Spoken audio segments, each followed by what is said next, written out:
Nebraska. Nebraska, are you taking note of this? Welcome to the Voice of College Football.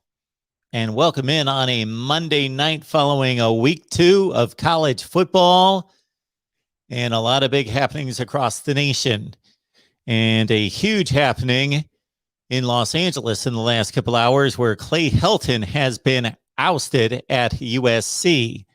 We welcome everyone in the chat. Please leave your comments, your questions, your debate topics. The lines are open here at 860-499-3332. I will post the number here in just a second, 860-499-3332. We will take numbers and take calls, I should say, from the get-go. I was in the midst of recording a number of segments. Steve Deace, Michigan Podcast, joined me just a few minutes ago, so be looking out for that segment. Also, we talked BYU football with Mitch Harper, and just most recently, an Oregon live stream on the Ducks' big win against Ohio State and the Ducks' quest toward a Pac-12 championship and a college football playoff appearance for the Pac-12 for the first time in 5 years. So I have not been able to address the Clay Helton situation, nor have I looked into it. So this is my first chance to talk Clay Helton or even look into possible candidates or what was stated by USC and or Helton about the situation that finally came to a head for USC after they lost to Stanford 42-28 over the weekend at home at the Coliseum against Stanford, a Stanford team that had lost to Kansas State 24-7 the previous week and needed 59 minutes of game time to score a touchdown to even get on the scoreboard against K-State. And then Stanford turns around, goes to Los Angeles, and wipes out USC. They led that game 42-13 in the fourth quarter, so the game wasn't even as close as the final score would indicate. So in just a minute, I will give you my thoughts on Clay Helton's ouster at USC after we run a few things down and also look at the article that has been posted to find any comments that have been made by the USC brass regarding the replacement for Clay Helton. We know the interim status that's going on right now in his place, and we will get to that and those possible options as well. Join us on Patreon. I was 17-7 against the spread this weekend. That's pretty darn good. 17-7 against the spread. We've got 20 media guests, some of your favorites here at the Voice of College Football, who join in selecting our 12-pack each week. So I go beyond that and select all the top 25 games plus, which included 24 games this past weekend, again, 17-7 against the spread for me. Mr. Steve Deace is leading our contest amongst our media members right now at, I believe, 17-9 against the spread. I'm 29-19 against the spread this season. So 17 cents per day at Patreon. Please join us there. Just go to Patreon, search MarkRogersTV, or go down below into the description section of any of the videos and grab the link to Patreon. VoiceOfCollegeFootball.com. You can get your gear right there. Also, we're looking for writers for our site, so please go to VoiceOfCollegeFootball.com. Go to the top of the page, and you see where it says, Write for Us. And you can do, in fact, just that. PayPal, Venmo, and Cash App are a certain way in which you can contribute if you don't want to go through the YouTube filter. Venmo, PayPal, and Cash App, just search MarkRogersTV to help us build the channel. Also, we've got a new Twitter page in addition to my Twitter handle, MarkRogersTV. You can go to voiceofcollegefootball.com. Voice of College Football, actually, on Twitter. They don't have a .com on Twitter. Voice of College Football. And follow us there, especially on game days, on Saturdays. Tons of clips and stats and trends and notes about and updates concerning the games going on. Keep in mind that on Saturdays, we blow out post-game, not just here on the main channel with me, but throughout our network of channels. We had, I counted, 21 pre- and post-game shows on Saturday, 21 shows. And that didn't even include the 2 or 3 times that I was here, me, This was Miami post, Florida State post, Virginia Tech pregame and post, a number of live hits from College Game Day with Iowa and Iowa State, and of course, Iowa post, Ohio State, Michigan, Nebraska, Oklahoma, Texas, Notre Dame, Florida, Texas A&M, LSU, Alabama, and Georgia, and the rest of the SEC. All right, let's get to the phone lines, 860-499-3332. I will post the number in just a second. What do we have scrolling on the bottom line ticker right now? Yeah, Patreon. Catch us on Patreon. Just search Mark Rogers TV. In addition to my predictions and the predictions coming in from the media members of 20, and some of your favorites right there, like Steve Hellwagon, Kevin Noon, Tony Gerdeman, Ty Hudson, Steve Dace, and others, Corey Bratta, Wholesome One, and others. You get an insider look to the voice of college football. You get one exclusive live stream per week per request. And also Steve Merrill's Lock of the Week, his under-the-radar selection of the week, exclusively on Patreon. Steve Merrill from Wager Talk and Pro Sports Info. All right. What are you folks talking about? Let's go. Let's go to the top of the list. And our first, oh boy, this is what happens. We get too many people in the live chat, unfortunately, and I can't go all the way back to the top. I can't go to the beginning. The first comment I can go to is George at 816. He's checking his front yard. We really don't care much about that. We've got David here and Lewis.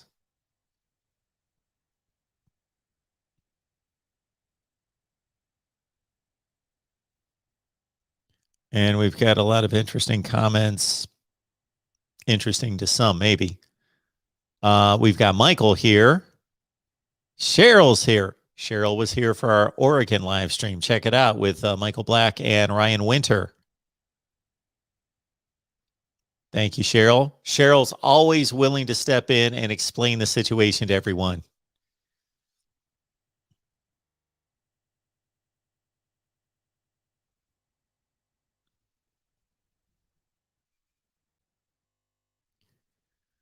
UGA, go Dogs. Let's go. Who else? Who else? Anybody with comments or questions? We've got Joey Foster here. Always good to see Joey, who, of course, is responsible for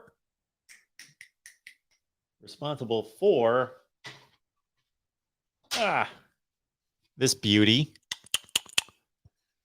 Go to TriStateWoodsketch.com, TriStateWoodsketch.com. And no, don't worry, you're not going to get that. But that's just a sample. We wouldn't dare try to sell those. I got quite the response to not just the top 25 that actually makes sense, but the response to the top 25 that actually makes sense, because it was brought to my attention by, what's the name of him? I mentioned them on the video, Pick Six Previews. Their college football site. I believe they've got a website and not just a Twitter handle, but I follow them on Twitter. They follow me, and they post some amazing information. They just dig up the great nuggets of college football facts and information. And they really ran down a number of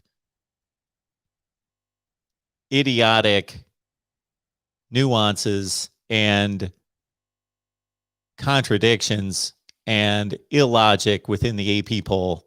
And so I just had to post a video on that. And then somebody had commented, I just caught this as I was coming on and setting things up here. Somebody had a comment to make about my Botox. Oh, Lord.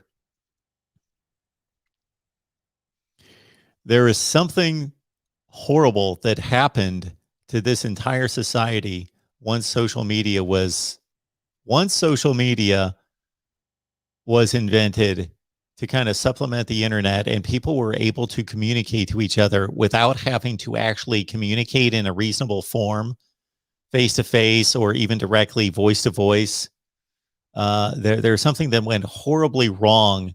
There's something that's been revealed about most people's character or lack thereof, or just the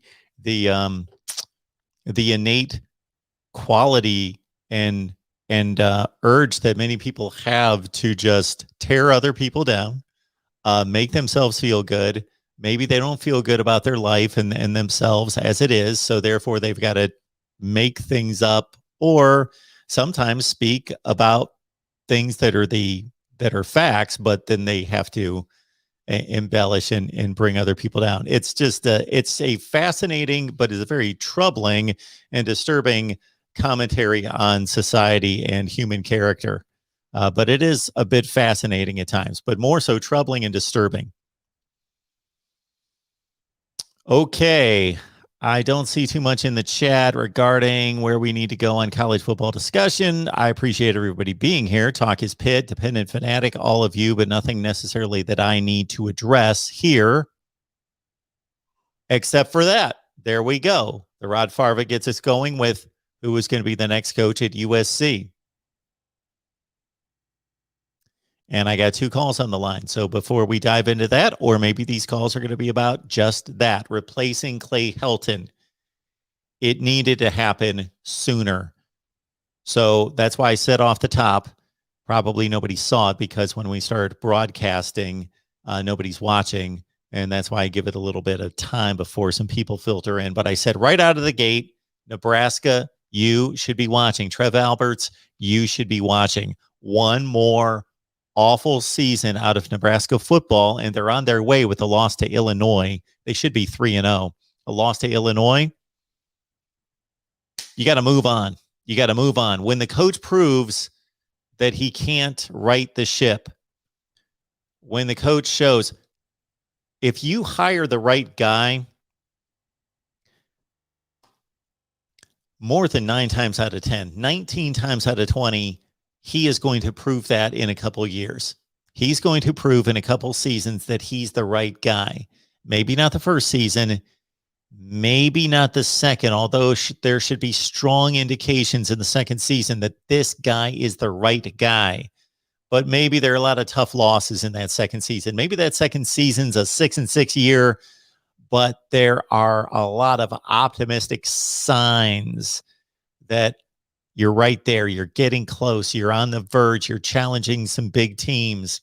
And then by the third season, you should be able to break through. Scott Frost, what are we working on? 4th season.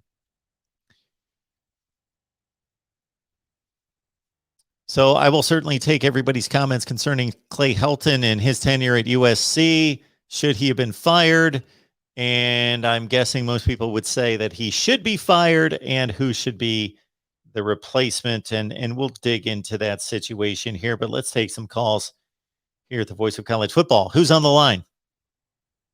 Hey, Mark, it's Michael. How you doing tonight, sir? Hey, Michael. I am doing well. How are you? Not too bad. Just finishing up dinner and catching your show. First time I've been able to catch it in a couple weeks because of my work schedule and with football and stuff. But hey, Clay Helton should have. Can you hear me? Yes, I got you. Love having you here. Clay Helton. No, thanks. Clay Helton should have been fired a couple years ago. Yes. That's just me. That's not one of the reasons I'm calling, though. The reason I'm calling is because Iowa, they're doing pretty good right now. But if it wasn't for the defense, do you think they'd be 2-0 right now? If it wasn't for what? Iowa's defense. Oh, if it wasn't for Iowa's defense, would who be 2-0? Would they be Iowa. 2-0? Yes. Well, no, they wouldn't be. They've done next to nothing on offense. I think we do need to understand something here, Michael. So Iowa has not been productive on offense. They only had 173 yards of total offense against Iowa State, even though they put up 27 points. They had a defensive touchdown. They had 2 defensive touchdowns against Indiana. Let's understand a couple of things. Number one, especially in the Indiana game, they scored so quickly on defense. Well, they scored the quick offensive touchdown against Indiana.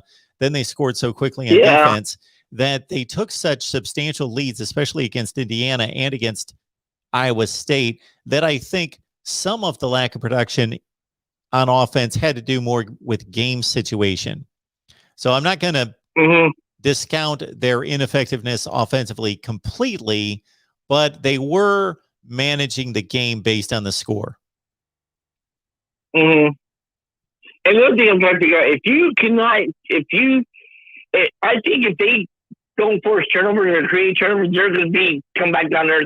Now, the thing I was wanting to call about was the game Saturday up to South Bend, Purdue, Notre Dame.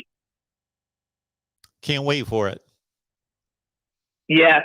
I know Horvath could be out 4 to 8 weeks because he has it was either the surgery today for breaking fibula or it's going to be tomorrow. But do you think was good? And I know they played UConn and stuff like that. But do you think Notre Dame's been lucky that they're 2-0 right now, considering they don't have much of a running game? Well, I wouldn't say lucky. I would say that they've squeaked past two marginal opponents, one of them at home and one who proved in game 2 against Jacksonville State that they're not very good. So they've played two teams that are like 75th, 80th in the country. Good, not very good, and they've been taken right to the wire. They had to score with a minute left in the game at home against Toledo to win that game. So I don't know if Notre Dame's lucky. I don't think they lucked into those wins, but they made the plays that they had to. They should, if they are the team that most people expect them to be, a top 10 team, they should be winning those games by 2 to 3 touchdowns at least. I was just going to say I haven't seen the line of the game, but I got to think that Notre Dame's a substantial favorite just based on reputation, but based on what these two teams have shown us thus far, I think that Purdue may have played the best game of the 4 games that the two teams have played when they beat Oregon State. Yeah, the line, Purdue's getting 7 points. Notre Dame's favored by 7. Okay. It's not as high as I thought it would be. Right, true. But another thing I was going to ask you is, back to the Florida State Notre Dame game. In your honest opinion, McKenzie Mills plays the whole game. Does Florida State win that game? Oh, if he plays against Notre Dame? Yes. Well, it makes sense to think that because he played substantially better than Jordan Travis. He's not the running threat that Jordan Travis is, and Jordan Travis made the interceptions that he threw were remarkable plays by Kyle Hamilton, the Notre Dame safety, but they were still just Jordan Travis is not a quarterback. He's not a quarterback that should be playing at Florida State. He's just not. He is not a good enough passer to be a quarterback that you would be starting at Florida State or really anybody in the Power 5 to be a winning quarterback. He's a tremendous athlete. He should be playing another position. That's my assessment of watching him now for a year and a half. Another thing, one last thing before I let you go, because I know you're going to have another call. I know I use 1-1 and Cincinnati kind of got us a little start. Do you think that'll be a last possession game Saturday down in Bloomington, or do you think Cincinnati will win by 10 or more points? Okay, can you run that by me again? All I got out of that was 10 or more points. Okay, Cincinnati's going to Bloomington Saturday. Yes. Are you still thinking that's going to come down to whoever has the ball last wins the game, or do you think Cincinnati will be able to win pretty comfortably? Well, I'll make my predictions later this week, but the way they're playing right now and based on what I thought of both teams going into this season, I think Cincinnati's a better football team. Not substantially, but I think they're a better team. But I make my picks late in the week, so they're available. Okay. This is what now. Hopefully you might be able to live stream that. Or are you won't know until the end of the week which game you're going to live stream Saturday? What games, 3:30 games. What games am I going to watch? Yeah. I'm going to start posting a video. I thought about doing it last week and I forgot, where I'm going to kind of do my viewing guide, at least how I have my day set up and what I consider to be the best games in every broadcast window. And then if one game turns into a blowout, which game I would go to next and on down the line.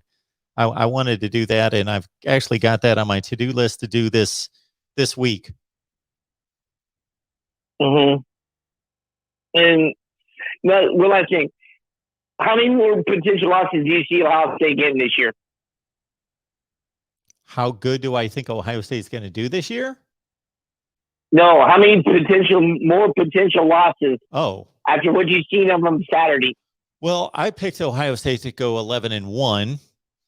I think that Penn State is the best team on their schedule the rest of the way. That's what I think right now.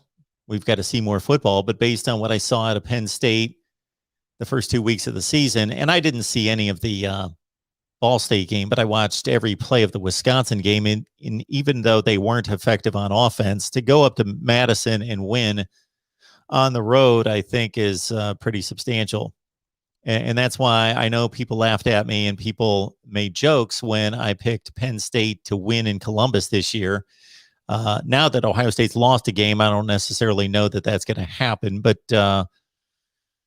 I think that would be the game that Ohio State is most likely to lose, would be Penn State. But I think that they're capable of losing to Indiana, Purdue, Michigan. Who knows? Michigan State's playing well. I got to see Michigan State against Miami. That's one of the games I really want to see this weekend. Mm-hmm. Now, is that in East Lansing or is that down in Miami? It's in Miami at noon. Okay, I was wondering stuff like that. All right, hey Mark, thanks for taking my call, and I'll try to catch in with you at the show on Saturday night, man. Appreciate it, Michael. Have a good night. Take care. You too.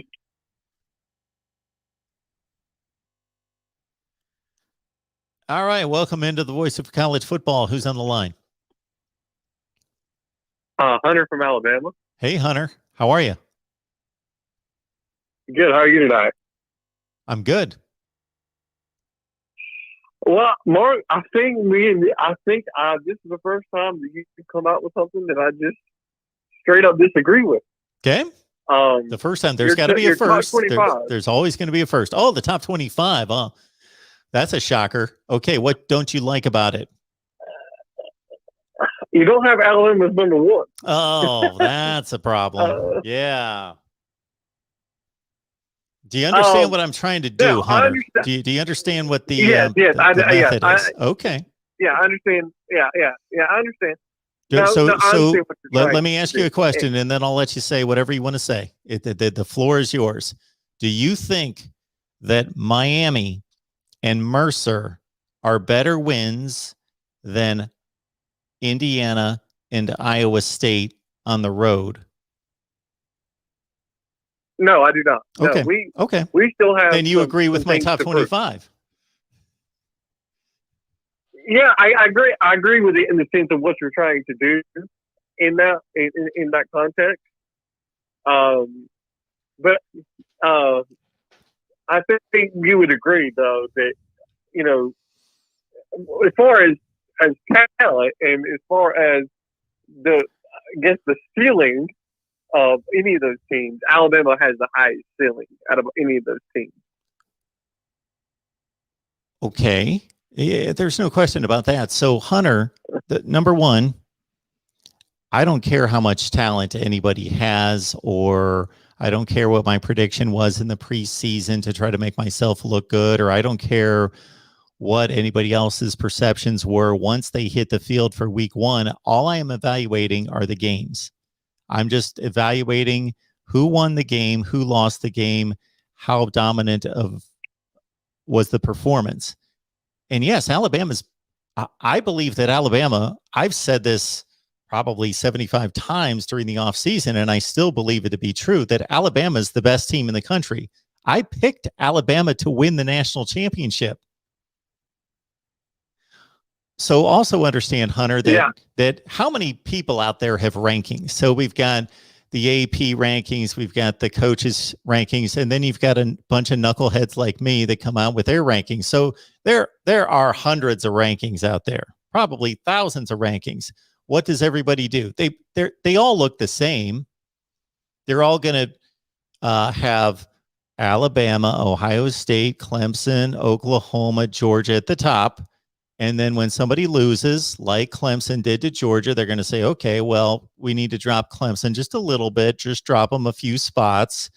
And then Ohio State, well, they didn't lose to one of those 5 like Clemson did. They lost to a really good team, but they weren't. So let's drop Ohio State a little bit further down to number 9. And everybody's rankings look the same. So why have rankings if they're all going to look the same? I'm just taking a different approach. And my approach is I would think that this would be refreshing to people. And it is to a lot of people. I get a lot of compliments. I get a lot of critics, but I get a lot of compliments that, oh, somebody who actually is just valuing the games on the field. So, for example, Oklahoma goes out there against Tulane, which I think anybody who follows college football as much as you do and other people would say, we don't know exactly how good Tulane is, but I think we've got a pretty good estimation that they're like the 60th best team in the country. And Oklahoma struggled to that degree. And then they went out and played Western Carolina, which to me is basically, unless they would struggle against Western Carolina, that doesn't prove anything. You know, you're talking about like the 150th best team in the country. That's like Alabama playing Mercer and Clemson playing South Carolina State. It doesn't really matter what the score is. They can name the score, and they did 76-0. So that did nothing for my evaluation. So why is Oklahoma still ranked like 4th in the country by all these other services? It doesn't make any sense to me. Based on that performance.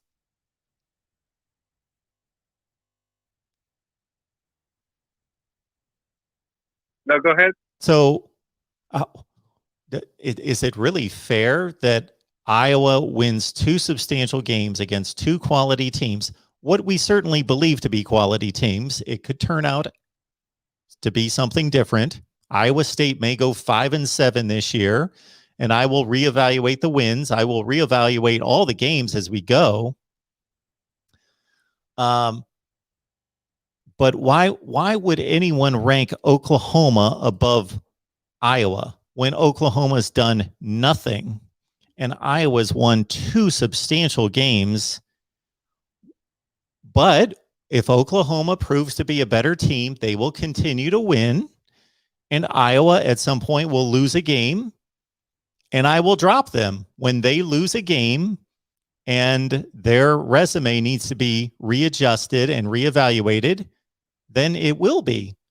It's all going to work out. No, yeah. I get like I said, I get what you're trying to do. No, part of it, you know, I just said that because part of it was just I'm just trying to give you a little bit of crap for. You know, it's kind of one of those things. No, I really do.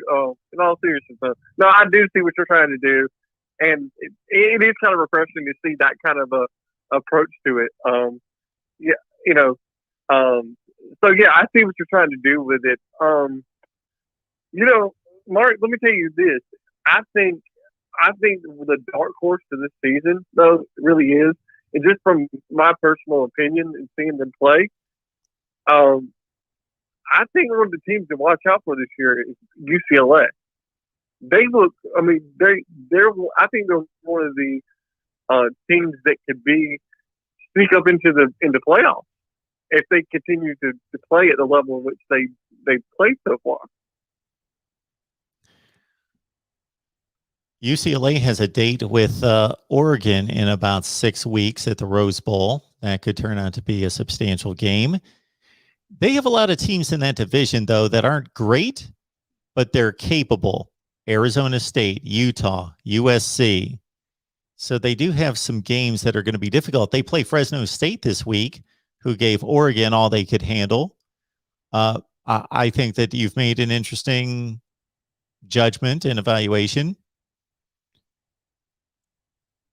Yeah. Based off what I've seen then, especially in the LSU game with LSU's physicality.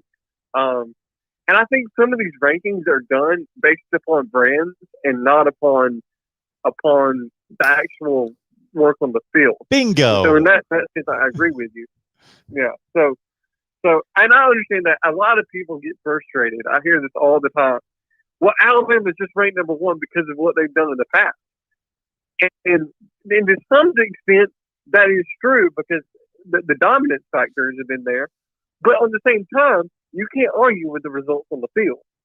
And that's why I've heard so many people, and I disagree with it, who say, oh, we got to change the way that we do college football because we can't let Alabama get in there every year. And my take is the same thing for Clemson as well. I'm not even hating on Clemson for being as good as they've been in their division. When you have a greatness being displayed, just let greatness be, and it'll die out when it dies out. Just because your team and your team isn't dominant like Alabama and Clemson is, my philosophy is enjoy greatness while it's there. Well, I have no problem with Alabama being ranked number one, even though I don't rank them number one.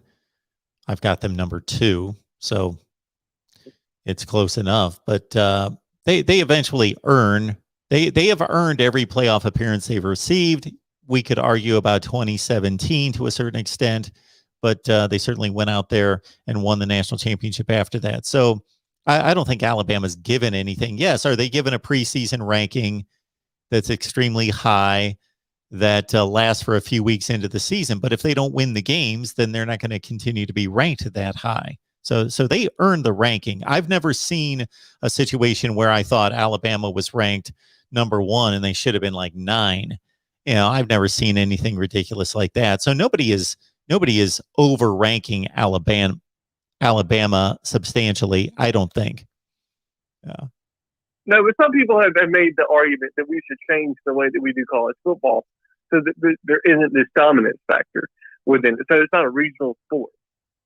And I don't know. I mean, I kind of think you have to.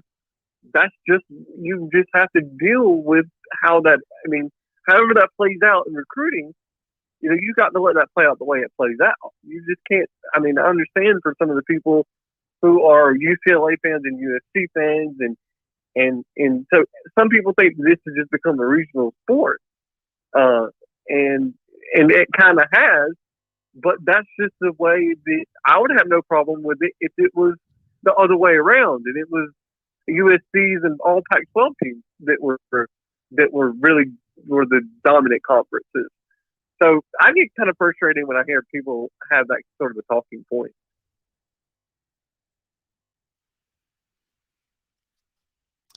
So basically that people have an issue with Alabama because they think that the system's rigged to favor them? No, but they say, like, for example, like how the SEC is so good. Like, because you have the SEC and then you have Clemson and the ACC, and they're the two teams that are in the playoffs every year. And some people made the argument that the sport has just become predominantly in the southern states, has just been dominated by the South for the last almost 2 decades, really. Well, that's just the way it is. That's happened for a number of reasons. I think that's happened because people are moving south and they're moving west.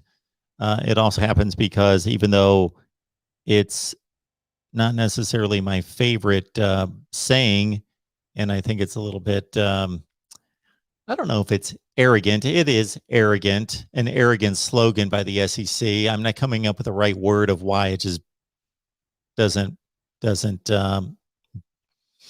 really hit me well as a great slogan. But anyway, people make fun of the slogan. You know, it means more. Well, it does. It does. It means more to SEC schools, almost all of them, than it does to almost every other school in the country, except for a few. It just does. It means more to the people in the South. Now, does that mean, again, it's not everybody? Are there just insane college football fans in the North, in the West? Yes, there are. But there's not as many of them. Not nearly as many of them. So those schools have dedicated themselves to being elite in football. The conference has dedicated itself to being elite in football. And it so happens that the largest portion of elite football players and good football players are in that portion of the country anyway. So it's a whole culture that just feeds itself. Therefore, the high school football is better. Therefore, on and on and on. And this is the result, is that the best football played is in the South. And really the only school that can compete and has over an extended period of time at the very highest level is Ohio State outside the South. Oklahoma could be argued, but they haven't come through in the big games at all. And then to some kind of second tier degree, you've got Michigan and Penn State and Notre Dame and some others, and USC and Oregon out west. But in terms of just having layers and layers and layers of teams, they're in the South. Let me ask you this, Mark. I'm not exactly 100% sure. Where do you live, if you don't mind me asking?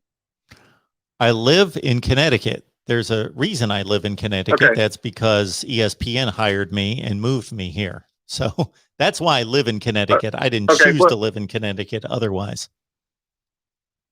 Okay, well, let me just say, I say that to say this. I've lived in the South my whole life, and I've lived in Alabama my whole life. And when you said that the SEC slogan is, it just means more. It really does mean more down here. I mean, the culture down here is literally God, football, and America. I mean, that's literally the three things that drives the Southern culture. Mm-hmm. Food. I mean, those are the things that really, that's our culture. That's the things that I can't tell you. Like every Saturday, there are people that I know throughout through my area who have football parties every Saturday where they just get together with a bunch of family and friends, and that Saturday is dedicated to it. My family owns a restaurant and catering business, and we do a lot of weddings during the fall. But we don't take weddings. We will not take a wedding if it's during the Alabama and Auburn game. That's the only weekend of the whole college football season that we won't do a wedding for. Is that because of that reason? Is because of college football. So yeah, it just does mean more down here.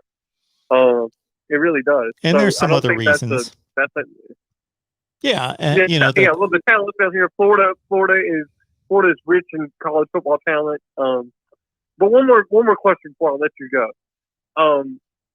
You're the AD at USC. Who are you hiring? Matt Campbell. And if he doesn't come, you think they can get him? I have no idea what Matt Campbell's priorities in life are. If he's not going to go to USC, then I don't know where he's going to go. I don't know what type of job he's looking for, if he's ultimately looking to go to the NFL, or if he's fine where he is at Iowa State and figures that he has a chance to win fairly consistently, and he thinks he can accomplish great things there. I don't know what his aspirations are. I don't know what most coaches want to continue to go up the ladder. They want to make more money. They want to be at a more prestigious job that has greater facilities, greater resources, that they can go get better players and build a legacy. But not everybody's like that.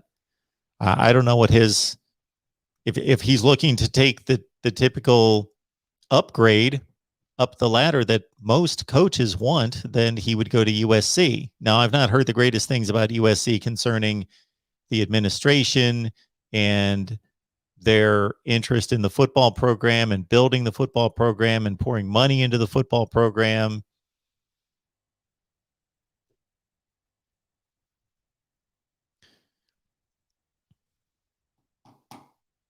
Hunter, the other reason why SEC football means so much in the South in particular is the lack of pro sports teams. So that has something to do with it as well. Oh yeah, for sure. It does. I think it has a lot to do with it.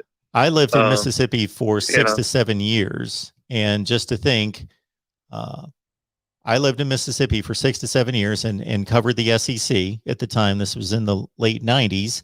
And most people that were football fans either didn't watch the NFL that I knew, or they rooted for the Saints.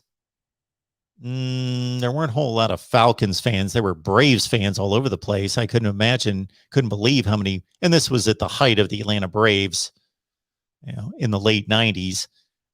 How many Atlanta Braves fans there were. And I just found it odd that you're rooting for a team that's 2 states away and like 600 miles away, because I was used to growing up with the Cleveland Browns and the Cleveland Indians 45 minutes away, and everybody rooted for the Browns and the Indians, and everybody was into pro sports.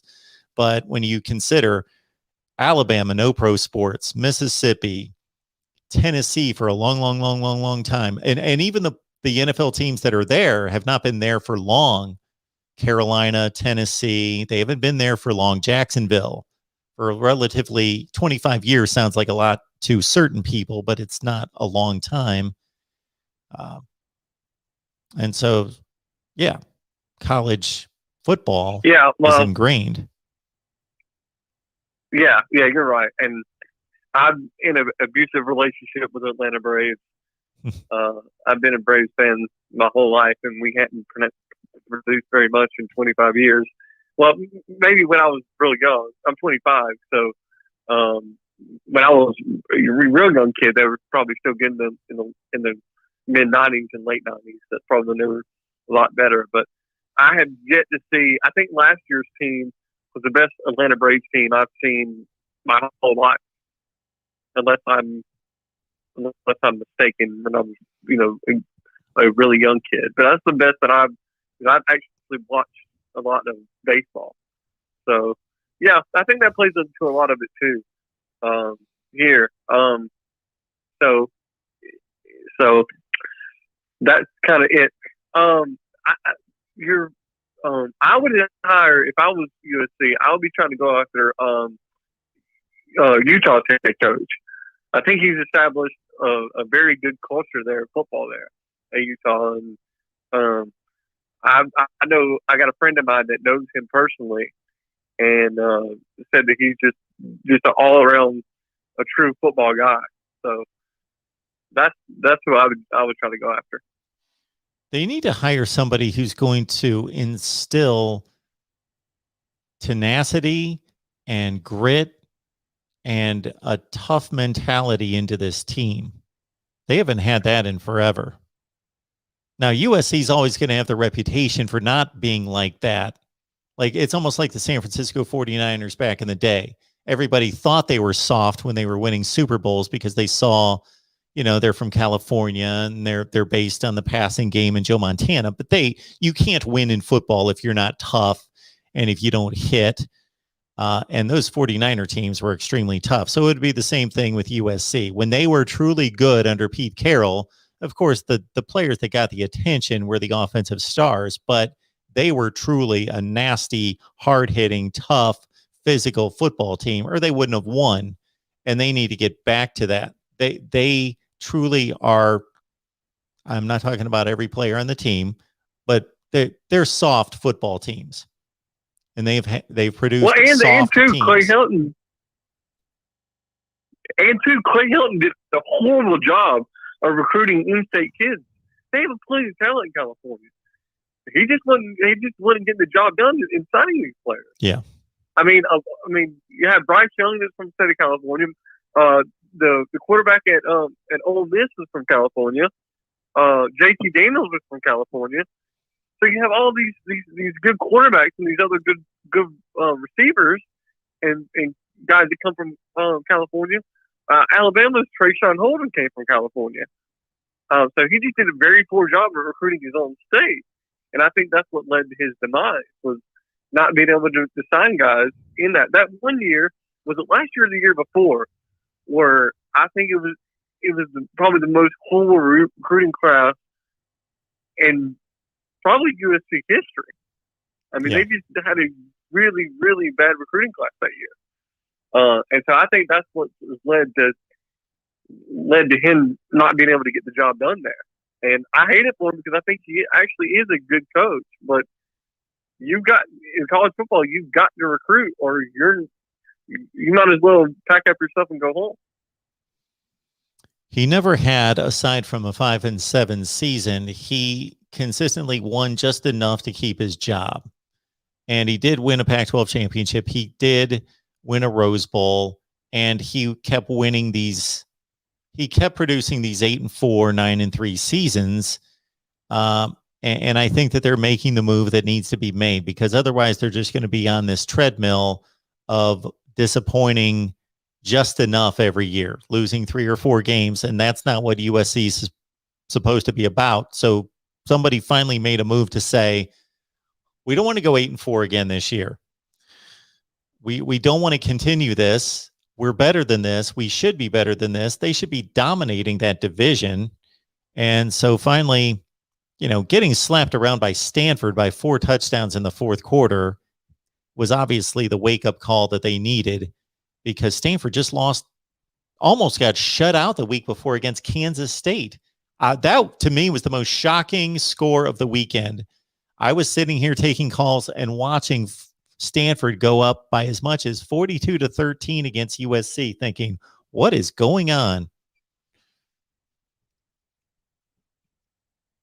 Yeah, I don't know. And I want, I think I mentioned to you this before, I want USC to be good. I want Nebraska to be good. I want Michigan to be good. I want all these northern teams to be good.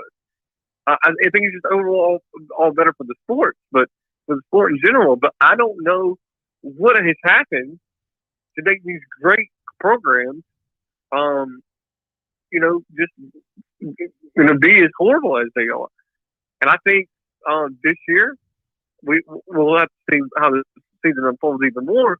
But it looks like maybe Jim Harbaugh has got his stuff together this year. We'll have to see how this all plays out. But it seems to me that he might have an actual team here this year. Well, the thing I will separate Harbaugh and Michigan from some of these other disappointing current situations at Nebraska and Florida State and Texas is that aside from this 6-game season that Michigan played last year, Harbaugh has pretty much produced a 9-3 team every year. That's basically what he's produced there. So they haven't been great. They don't win the conference. They don't beat Ohio State, but they're generally 9-3 and top 15 in the country. So he's not produced bad teams. He's not produced what Scott Frost has produced at Nebraska or what's going on through the last 2 coaches at Florida State. But it's not up to standards. Well,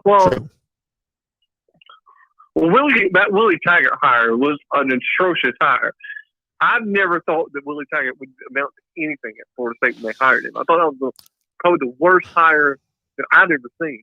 Now, I didn't foresee what happened. I didn't foresee them being that bad. But my statement when Willie Taggart got hired was, okay, he started at Western Kentucky. He did some good things there. He went to South Florida, took over a bad program. He built them up. They were good when he left. Then he goes to Oregon. So for me, if I'm running Florida State, somebody has to prove, most likely at a Power 5 level or at a high Group of 5 level, that they can handle that kind of program and win. They can take a bad situation and make it a good situation. He went to Oregon one season and went 7-6 with a roster that was half full of guys that played in the national championship game 2 years earlier. So that didn't prove, to me, that wouldn't have proven enough for him to get a job at Florida State. So I don't know why they hired him.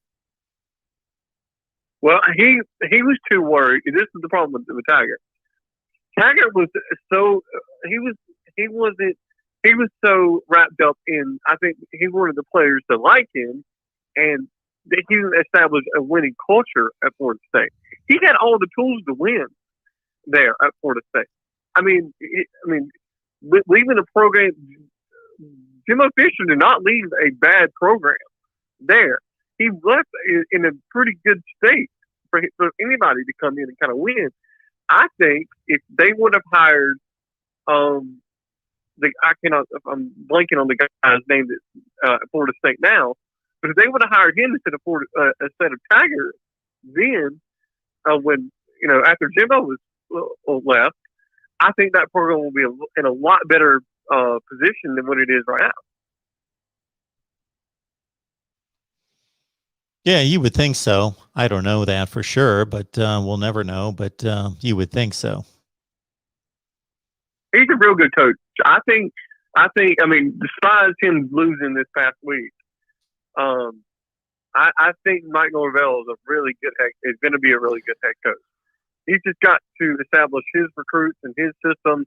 And we saw that team that we saw against Notre Dame was a different team than what we've seen against Jacksonville State. And I don't think that game should define how we perceive that team to be. But I think they're a lot better than what they showed Saturday. This past Saturday's game was the first time that I thought, that I've seen a step back under Mike Norvell, because to a certain extent, I give him a disclaimer on the 2020 season because not that the games didn't count, not that it goes off his record. He's responsible for it. He's the guy in charge. But to take over a program that was in as much shambles as Florida State, and to do it during the COVID year where he didn't have a spring practice, he couldn't really get to know his team.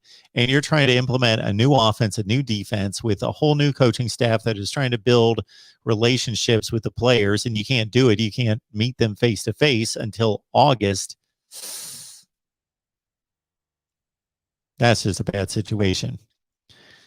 But coming off that Notre Dame game, they should have been able to beat Jacksonville State. So this sets them back to a certain degree. Well, he's recruiting he's recruiting well. If he's able to sign these guys, he's recruiting well.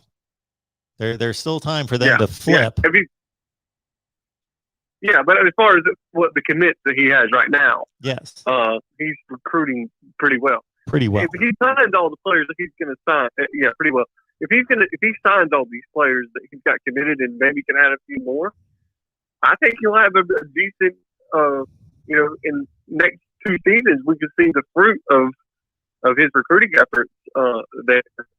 I'm curious to see why Travis Hunter is so attracted to that program. Now, he could go somewhere else, but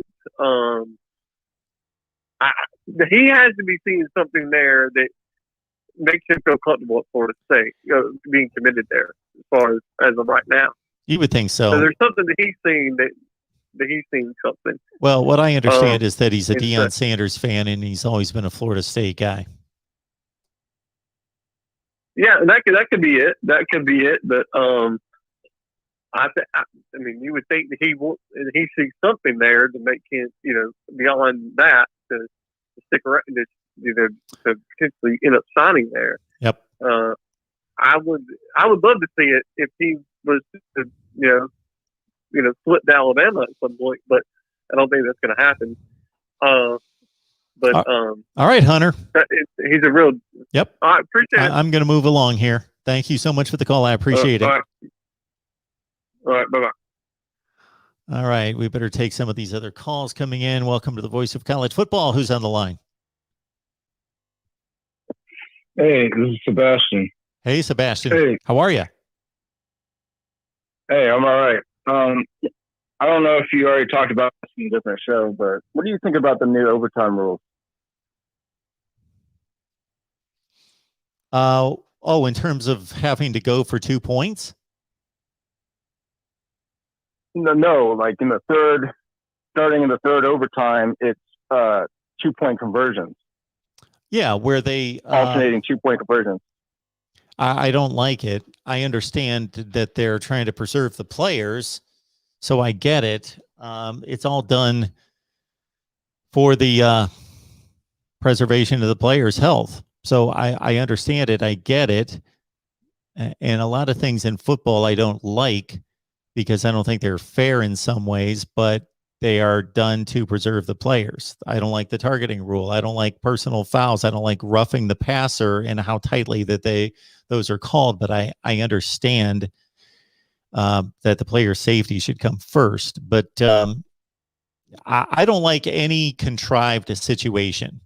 So if you like softball or baseball, when they go to extra innings and just throwing a runner out there on second base so that they can try to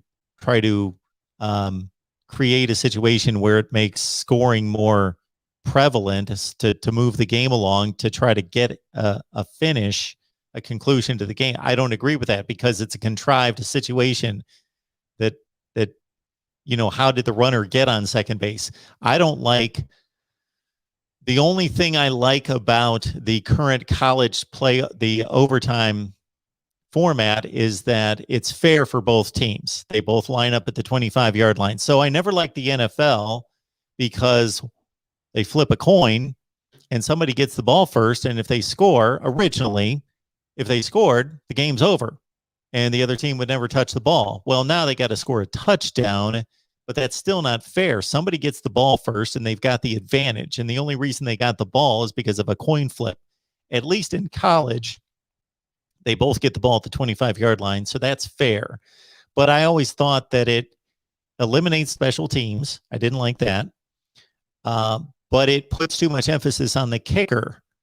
Because basically, if you're going to sit the ball at the 25-yard line, if the offenses aren't going to move, we know what a 42-yard field goal looks like in college football. It depends on how good your kicker is. For some teams, that's a 50-50 shot from 42 yards. For some, they've got an ace kicker and he can shoot. They can lose 12 yards and he can hit from 54. So I don't like contrived situations. So as soon as you mentioned that, I was like scrambling for a second thinking, how did they change that? At what point do you have to? So basically they're going 2 OTs, and then the third one, they go directly to the 2-point conversion. Yeah, and how many injuries happen in a goal line situation? I just saw 3 injuries this past weekend to players. One was the tight end for Virginia Tech. He's out for the season in a goal line situation. I didn't they see had to that. end They're around. really good. Their starting tight end, he's one of the best in the ACC. Yeah, the one that could have went and was probably going to be one of the either first or second round draft pick, and he decided to come back for another year. He's out for the season now. Okay. But and then I saw 2 other players. One was in the Eddie George versus Deion Sanders game. He got hurt in a goal line situation. To say it's for the player's health is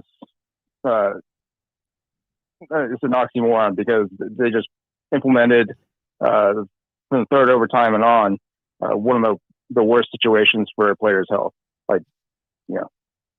And it's just like soccer going to penalty kicks. It's such a minute part of the game that all of a sudden to dictate or resolve the outcome of the game on such a situation is just bizarre to me. You might as well just have a quarterback and a wide receiver and a cornerback just doing fades. Mm-hmm. Alternate fades. It's just bizarre. Yeah, so I'm not for situations like that. I just think that it's not a true part of the game. It's you're taking like 20% of the game and you're making that the entire game. Yeah. All right. Thanks. All right. Anything else, sir? Nope. That's it. All right, Sebastian. Have a good one, man. Thanks. All right. Next up here at the Voice of College Football, who's on the line? Mark Rogers, I needed you this weekend. I needed somebody to commiserate with. Oh, man, David. Not a good weekend. Defense. I mean, are you kidding me, Mark Rogers? I mean, when was the last time you saw an Ohio State front seven with like 0 playmakers in it? Yeah. I mean, like 0. Yeah. I mean, like nobody can make a play. I mean, I've been watching Ohio State football since 1986, and there's always at least been, I'm dating myself now, folks, But yeah, I hear you. But there's always been at least one guy within that front seven who can make a play, who can get after the quarterback, get tackles for losses. There's always been at least a guy. And do you see a guy in that front seven that can make plays? Because I don't. I see guys that are supposed to. So this is what troubles me beyond, okay, so we talked the entire offseason about 2 units, the linebackers and the secondary. The secondary, the narrative was more about, okay, they were awful last season. They're going to get Cam Brown back. And let's see if they've improved, because these players, again, based on the recruiting rankings, should be better. They supposedly have what it takes from an athletic standpoint to be coached up and developed. Okay. The linebackers, we took a group of linebackers, 2 of which got criticized vehemently on a regular basis, Pete Werner and Tuff Borland, as not being athletic enough. And I can understand that criticism to a certain extent, even though they're both playing on Sundays, or at least on a roster. So we replaced them. We replaced them with more athletic players, and we'll see how they develop. And then, so those are question marks that obviously have not been answered, or maybe answered in a negative sense. They still are both inadequate. The troubling unit is the defensive line. No doubt. No doubt. Because how many times did we talk about it, David, during the offseason, that this defensive line, it's at least, I made this statement a number of times, they're at least going to be good. I thought that they would at least, that they could fall out of bed and be one of the top 15 defensive lines in the country easily, but they had the potential to be the best. And they've got 3 5-stars on the defensive front. Now, the only caveat to that, and then I'll let you talk, David, is that JTT and Jack Sawyer just started playing. Right. Well, I mean, I'll say this, Mark. I mean, Tyreek Smith and Zach Harrison were high recruits. And, I was optimistic because Tyreek Smith was, I thought, playing really good football at the end of last year, had a good game against Clemson, although I think we're finding out that any decent defensive line seems to have a good game against Clemson's offensive line, because they may be having some offensive line issues there, as seen by their first game of the year. Although Georgia's defensive front seven is as good as anybody's in college football, I think, right now, maybe the best. But that being said, I just thought that, he would be a guy that would kind of build off on what he did at the end of last year. I had expectations for Harrison to see some growth this year, but even Haskell Garrett, who I thought played really well last year, I haven't seen a whole lot from him, so far this year either, Mark. And I tend to agree with you. I think they have to play the younger guys a little bit more. I think JTT and I think Sawyer need to see more snaps. I will say this, though, Mark. I go back to a statement that you have said for a while, and I do tend to agree with you. I cannot remember the last time that I can say Ohio State's linebackers were really, really good. I mean, even in 2019, I thought our linebackers were good. We're solid. Not great, but pretty good. I mean, they were certainly better than they were in 2018. But that defense was made by Chase Young and having a great secondary. I mean, I think that's what made that defense good. Now, I do think Malik Harrison was a really good linebacker. That was the one guy out of that linebacking core that I would say would be a really solid Ohio State linebacker. And, I think that the more I look at it, that's the other thing. We can't find 3 good linebackers to get on the field. So we don't have an impact player on the defensive line, and we can't find 3 good linebackers to get on the field. I mean, other than that, and then we just lost our safety for the year in Proctor, who was supposed to be our Jordan Fuller this year. Yes. So that's going to be huge. I think we're doing good on. Huge. How many times when you watch these replays against Oregon did you see that Josh Proctor position? And I'm blanking on who replaced him at that spot, but being out of position, that I think is Shaw. Shaw, 17. So that's an enormous loss. Yeah. I mean, I don't see how Tommy Eichenberg and Shaw play at Ohio State. I mean, 35, the linebacker seemed lost out there, and he vacated the middle of the field, allowing the Oregon running back to run like 70-some yards right down the middle of the defense for a touchdown that a high school kid could have scored on, right at the beginning of the second half. You could have drove a truck through that hole. And, as far as Kerry Combs, Mark, I just don't see it, Mark. I don't think he's long for this job unless this defense does a complete about-face. I find it interesting. You remember, when Ohio State had the defensive debacle at the end of 2013, sure, when it cost them a chance to play for the national title that year. And they had a great offense that year. Hyde, Braxton Miller, Devin Smith. They had an NFL offensive line. They were dropping 40-plus points on people. In fact, the game they lost to Clemson that year was the first time Ohio State had scored 35 points in a game and lost. That Orange Bowl game where Braxton Miller lost his shoulder and we couldn't cover Sammy Watkins. But, I mean, remember, though, after that year, though, Meyer did make defensive changes. He brought in Larry Johnson. He brought in Chris Ash. I just don't think that Ryan Day was ever prepared to lose Jeff Hafley. I think he thought he was going to have Jeff Hafley for longer than a year, Mark. I don't know what your thoughts are on that. I didn't expect Jeff Hafley. I didn't know that he was that type of candidate to get a job at Boston College. So I didn't expect that. No, I agree with you. I thought Jeff Hafley would have had higher ambitions. And I mean, no offense to you may have some Boston College fans out there. No. I thought he had higher ambitions. Oh, okay. I'm thinking no. I'm thinking of it the other way. I didn't know that he was in that type of position to get that kind of job already. Oh, okay. I find that interesting.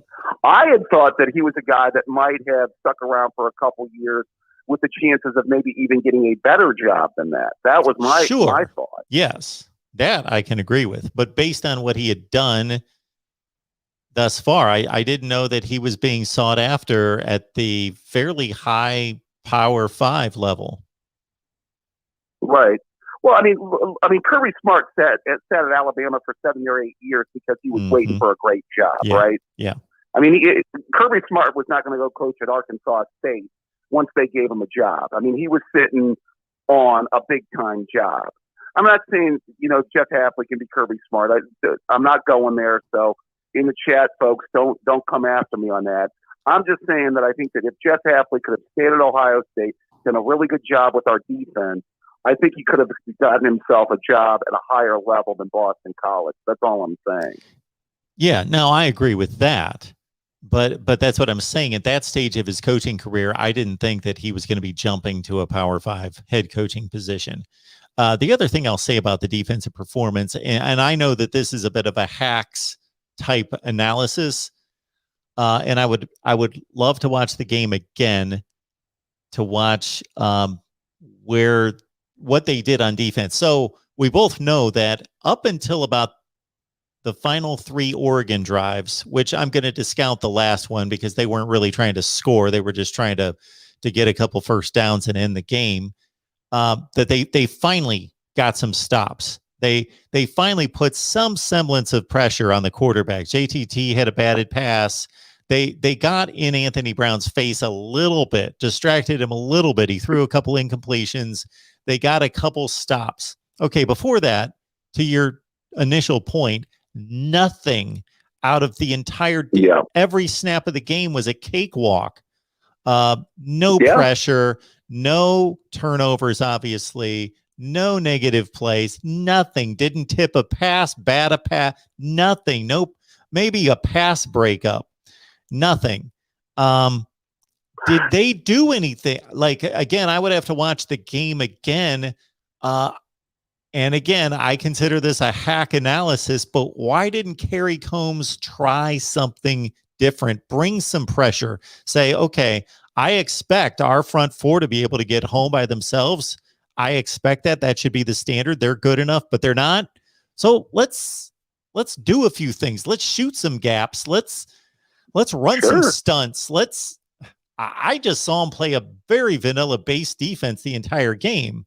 Now, we were complaining a few years ago, of course, David, when Schiano and Grinch together got a little too exotic and put a little too much in these guys' heads to play. But that game plan seemed like it rolled straight out of the first week of August fall camp that, well, this is our base defense. This is what we're going to play every play against Oregon. Well, here's the thing, Mark. If you listen to the game with the sound, Joel Klatt called a better defensive game plan than Kerry Combs did. Because he was saying, well, why are you sticking with man coverage? Why don't you mix some zone in there? And the oldest line in the history of football, of defensive football, is if you can't get there with 4, bring more. It's that simple. You know, if you can't get there with 4, bring your linebackers, bring a safety, bring a corner, bring more people. It's the oldest adage. If you can't get there with your base 4, you blitz. I mean, I think to me, that's as simple as 2 + 2 = 4. But, you know, I'm not getting paid $1.4 million a year to run Ohio State defense either. And Dave, here's another mark of a poorly coached defense is that they get burned by the same play at least 3 times. Yeah. And that was the play where they just pitched it really quick to the left. And they did the same thing every time. They ran the tight end in motion, which lured one of the defenders from that side of the field that had to follow him on motion. And then they just cracked back, blocked the wide receiver right into the line to hold the, pick off 1 or 2 more defenders. And the whole left side of the field was wide open. They did that at least 3 or 4 times. Right. And one of the saddest indictments against any coach is a coach that can't make adjustments on either side of the ball, Mark. A defensive coach that can't make adjustments or an offensive coach that can't make adjustments. Because if you can't do that, to me, that's one of the worst, indictments you can make as a coach, is that you don't have the counter punch and you can't make adjustments, especially against the basic play like you just mentioned. I have to say, Mark, I don't know about you, and I think the Big Ten is a little bit better than I thought it would be. Would you say? Would you go as far as to say that? I'm with you. That you think the conference right now might be a little bit better than you thought? I thought the conference was pretty good to begin with, but yeah, I'm right there with you. I don't think there's any question it's the second best conference in America. I agree with that. It may be a distant second, but it's still the second best conference, I believe, no doubt. But I think it's been the second best conference for a few years now. But that being said, because I think Iowa's better than I thought. That was actually a fairly impressive win by Iowa this weekend, especially considering Dace had Iowa State winning the Big. I believe Dace and Rogers had Iowa State winning the Big 12, if I'm not mistaken. They just have to get into that championship game. Yeah, they can still do it. I'm not saying that. But, if that's the case, though, then that's a pretty impressive victory by the Hawkeyes. Oh, sure. Now, it'd be interesting. I know you're on Dace's podcast this week, and I have to say that was a solid win for them. But let's not get crazy over Washington. And what did Cade McNamara throw the ball, like 8 times this week or something like that, Mark? 50 yards passing. Yeah, but it was like a low amount of attempts, too. They were just pretty much keeping the ball on the ground from what I remember. But I tell you what, with an Ohio State defense that can't stop the run right now, that looks scary. So, I think the conference is better. I thought Penn State's going to be better. Do you think the jury is still out on Wisconsin and Indiana after their opening week performances? Oh, I have a lot more confidence in Wisconsin than I do Indiana. I have tons more confidence. Track record, is that basically what why you'd say that? Pretty much. In that defense, Penn State's got a pretty good offense. Sure, Sean Clifford's not the greatest, but they've got, between Washington and of course Dotson, 2 excellent receivers, and that stable of running backs, a good offensive. I think Penn State's got a good offense, and they just got stalemated by Wisconsin. And then Wisconsin, I know it's only Eastern Michigan, but they'd only given up 1 first down until the final drive of the game. Yeah. I'll say this. This is the first time in a while I've had doubts that Ohio State will win the Big Ten, and I'll flat out say it.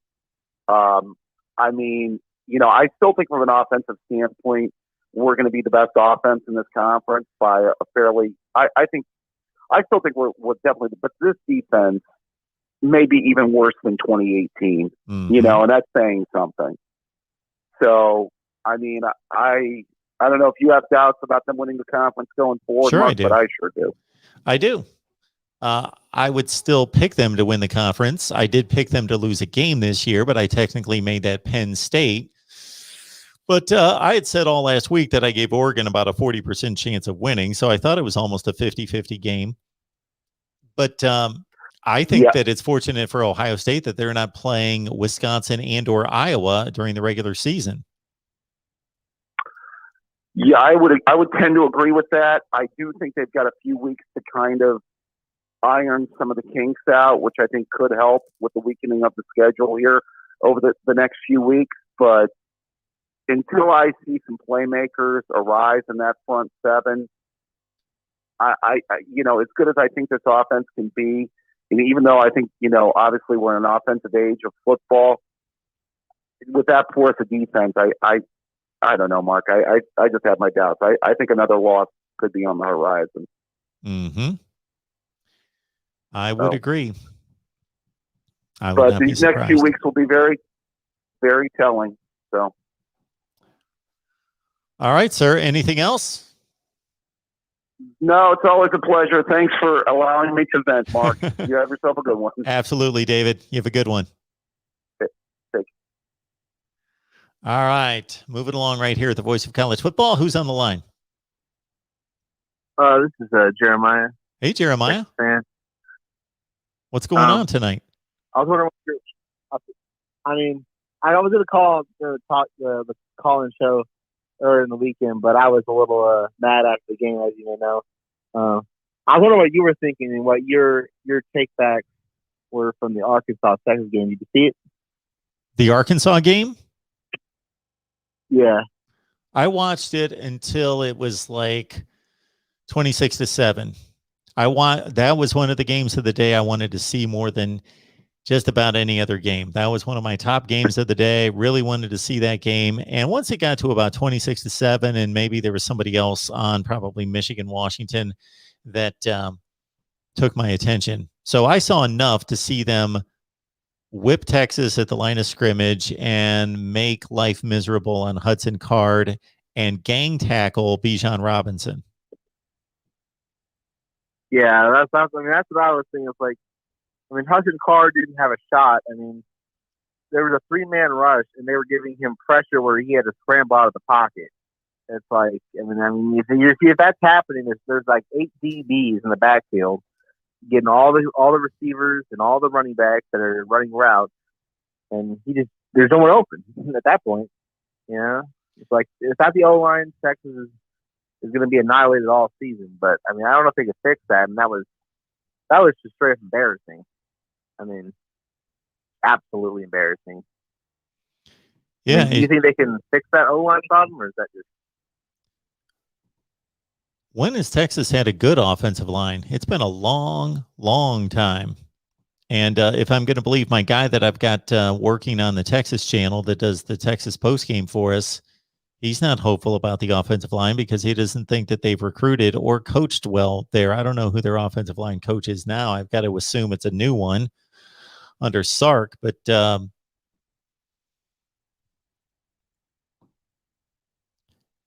I don't know. They were manhandled up front by an Arkansas front that's not supposed to be elite by any stretch. They faced an Arkansas defense that was not great last year. Now they got that Jalen Catalon in the secondary, and he's a player. They've got a lot of good players in the back seven for Arkansas. But that front was not the strength of their team. Yeah, and coming to the season, a lot of Texas was told that the D line was really good. I don't even know what the D line was doing. The only reason the defense even stayed catching the field goals in the first half was the linebackers and the DBs were flying around getting tackles at a line of scrimmage. But I mean, if they weren't there, I mean, they would just ran straight at the center. I mean, and they gave up a ton of quarterback runs as well. Yeah, the lines are terrible. Both D-line, O-line were equally terrible. But the O-line just, I mean, Bijan was getting hit in the backfield. I mean, the man couldn't fall forward for a couple yards. He had to fall forward to get to the line of scrimmage. It was just, I mean, Texas is recruiting some D linemen and an O line. I mean, hopefully that can fix the problem. But I don't know what you think about that, but we can only hope that Sark can bring forth some O linemen that can actually guard the team. He said at the beginning of the season that the team wasn't built correctly. Now I think we're starting to see that, and maybe our expectations are way too high for him. But I don't know what you think. Well, I think it's alarming that you take a team that is probably the third or fourth best team in the Big 12 and has been, I don't want to say in contention for conference championships, but close to it over the last few years. Of course, they went to the Big 12 championship game in 2018, and you put them into an SEC stadium. And I don't like to blow one game out of proportion as being everything, because there are different matchups and different teams show up every week. So I like to see a number of results before I can evaluate a performance. But in this one case, they're probably playing the probably 9th, 10th, 11th best team in the SEC and getting pushed around like that. I didn't think that Sark did. I think the record shows that he was not successful at USC or Washington. The coaches prior to him and after him performed better at both jobs. He basically got this job based on going to Alabama, people putting stock in his relationship with Nick Saban and everything he learned there, and that he's an offensive guru. Again, it's difficult to judge offensive status when an offensive intellect, when he's playing with the best players in the country at Alabama. That's a tough situation, though, for Hudson Card. He obviously showed us in week 1 that he's good enough to be the player to win the job, and played against a decent team and played well. But then you go outside your comfort zone and play the first game that you've ever played in front of that kind of crowd, and it's a difficult situation. Yeah, I mean, they're going to start Casey against Rice, but I mean, obviously they're going to annihilate Rice. I mean, that's not really the contention. So, I mean, obviously Casey's going to start against Texas Tech the following week unless something terrible happens during Rice. Keep in mind that Rice gave Arkansas a game close to the fourth quarter.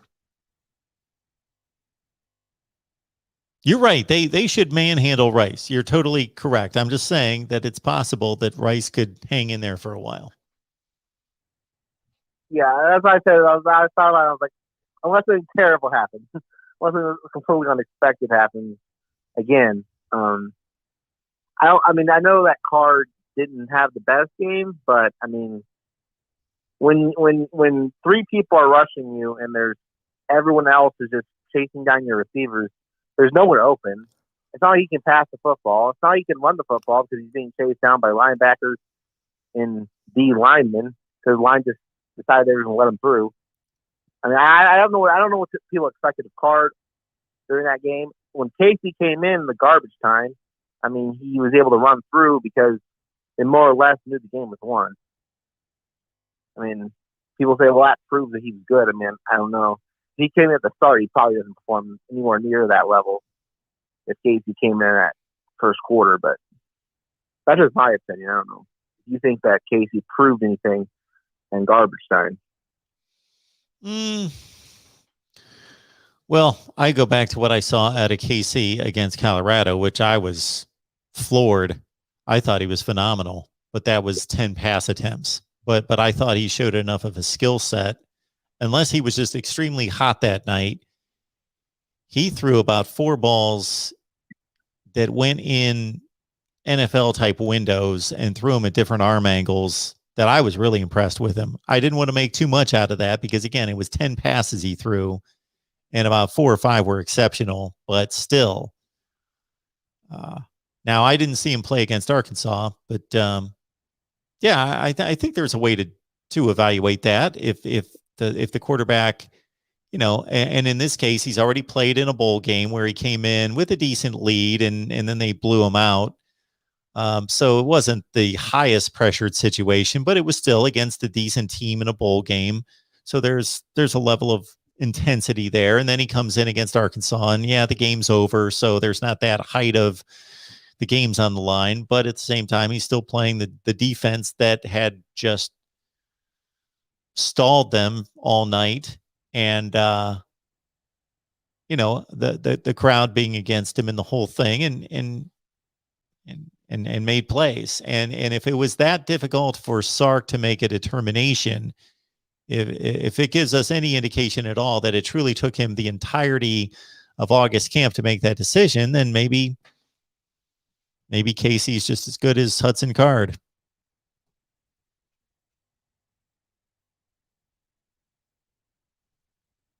All right. Yeah. Anything else? No, that's it.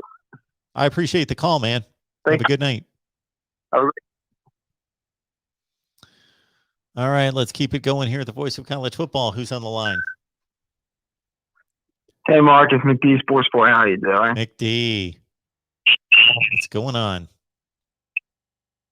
I want to talk about breaking news tonight involving Clay Helton. There you go. Finally happened. So, yeah, I mean, and in my opinion, I want to get your opinion on this, on why he was fired as well. In my opinion, what happened was, I think USC looked around the Pac-12, looked at what UCLA did, looked at what Colorado did, and looked at, I guess, what Oregon did. Looked at USC lose a game to Stanford, really lay an egg against Stanford, and basically go ahead and decide to let him go because of a knee-jerk reaction on that. Well, whether it was a knee-jerk reaction or not, I think they finally made the right decision. Now, I'm not going to pretend that I've been on here pounding the desk, demanding that Clay Helton be fired for the last 4 or 5 years. But anytime anyone asked me about it, I've always said he really hasn't done anything to get fired. But at the same time, he's not winning. He's not winning at the level that he should. And even beyond the record, every time they play someone, Notre Dame, Ohio State come to mind, outside the Pac-12 in particular, they get hammered. So they're playing in a soft league, and so their record isn't even showing how mediocre they are, because when they step outside the conference, they get ripped. And so I probably would have fired him after 5 and 7 a couple of years ago. That was in 18, even though that was only one season removed from winning the Pac-12. You could be right about that. They could certainly look at, when you've got Colorado taking Texas A&M to the wire, when you've got UCLA winning a big game against LSU, and there's a lot of talk about, and that might be the key right there, because they're rivals, they're in the same city, and if you get UCLA passing you, if it was Washington or Oregon, then that could be dismissed to a certain extent because you don't have to hear it about it every day, and it's not happening in your backyard. But they had to finally think, okay, look at what Oregon's doing. We see it in recruiting. We see that they won the Rose Bowl 2 years ago. Oh, now that they went out to Columbus and beat Ohio State, we haven't done anything like that in years and years. Yeah. And they didn't lose to Stanford on a last-second field goal. They got killed by a team that hasn't been good for 3 or 4 years. My opinion about Clay Helton is, I think he'll get another job this offseason when some of these Power Fives open up. I think he could coach at 80 to 85% of the Power Five programs, but the other 15%, the so-called blue bloods or schools that expect to win championships, I feel like he just won't survive there because I just don't think he's a championship head coach at the end of the day. Maybe he can go coach at Nebraska. That'll be interesting. One other thing I want to bring up before you let me go, maybe two other quick things. The third thing will be quick. I want to talk about our good buddy Dave Dorland and how much of a joke that was this past weekend. People had thought that NC State was going to go into Mississippi State and beat them. And once again, in Dave Dorn fashion, he shows up and lays an egg. There you go. So it was an easy call for me to pick Mississippi State and take a couple points, too. It was easy for me as well. I was like Mississippi State's going to win that game. I'll take Mike Leach any day of the week over Dave Dorn. Yeah, my buddy Dave Dorn. Yep. There you go. I just had to point that out that once again, Mark Rogers was right. I was right. Don't have faith in that guy. And the third thing I'm going to say before you let me go is the Maryland Terps will win this Friday against Illinois. We will beat them 41-22. I think we'll have a big game offensively. Okay. We'll make a play or two defensively, and we'll go into Illinois to beat them pretty easily. I'll have to look up the last time Maryland was 3-0. Yeah, it's been a while. And then we play Kent State, your beloved Kent State Golden Flashers. Is that their nickname? Or what they're calling? That would be Flashes, McD, not Flashers. Flashes. Right. Okay. Yeah, I'm looking forward to. I'm looking forward to Friday night. Actually, yeah, having a game in the Big Ten, and then somebody else is playing, like Louisville and somebody. They're going to lose. They're going to lose to UCF.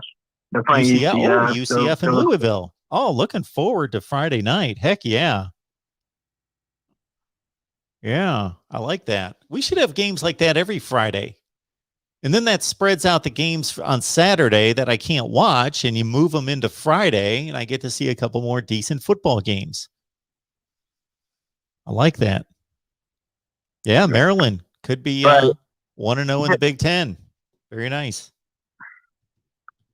Yes, I can't wait for that. I'm sure I'll call in after that game to brag about the Terps, even though, to be honest with Illinois, I know they're getting a quarterback back, which is good, but I don't think I think they got a lucky win against Nebraska, and that defense is not that good. Well, I was just about to say, they kicked off at 11 a.m. this past Saturday. I don't know why, but anyway, they had an 11 a.m. kickoff. So I watched about an hour before the noon game start. And now that they're playing Maryland, your wide receivers should torch their corners. They had Virginia wide receivers just running right by them all day. If that's the case, 41-22 might be too kind to Illinois.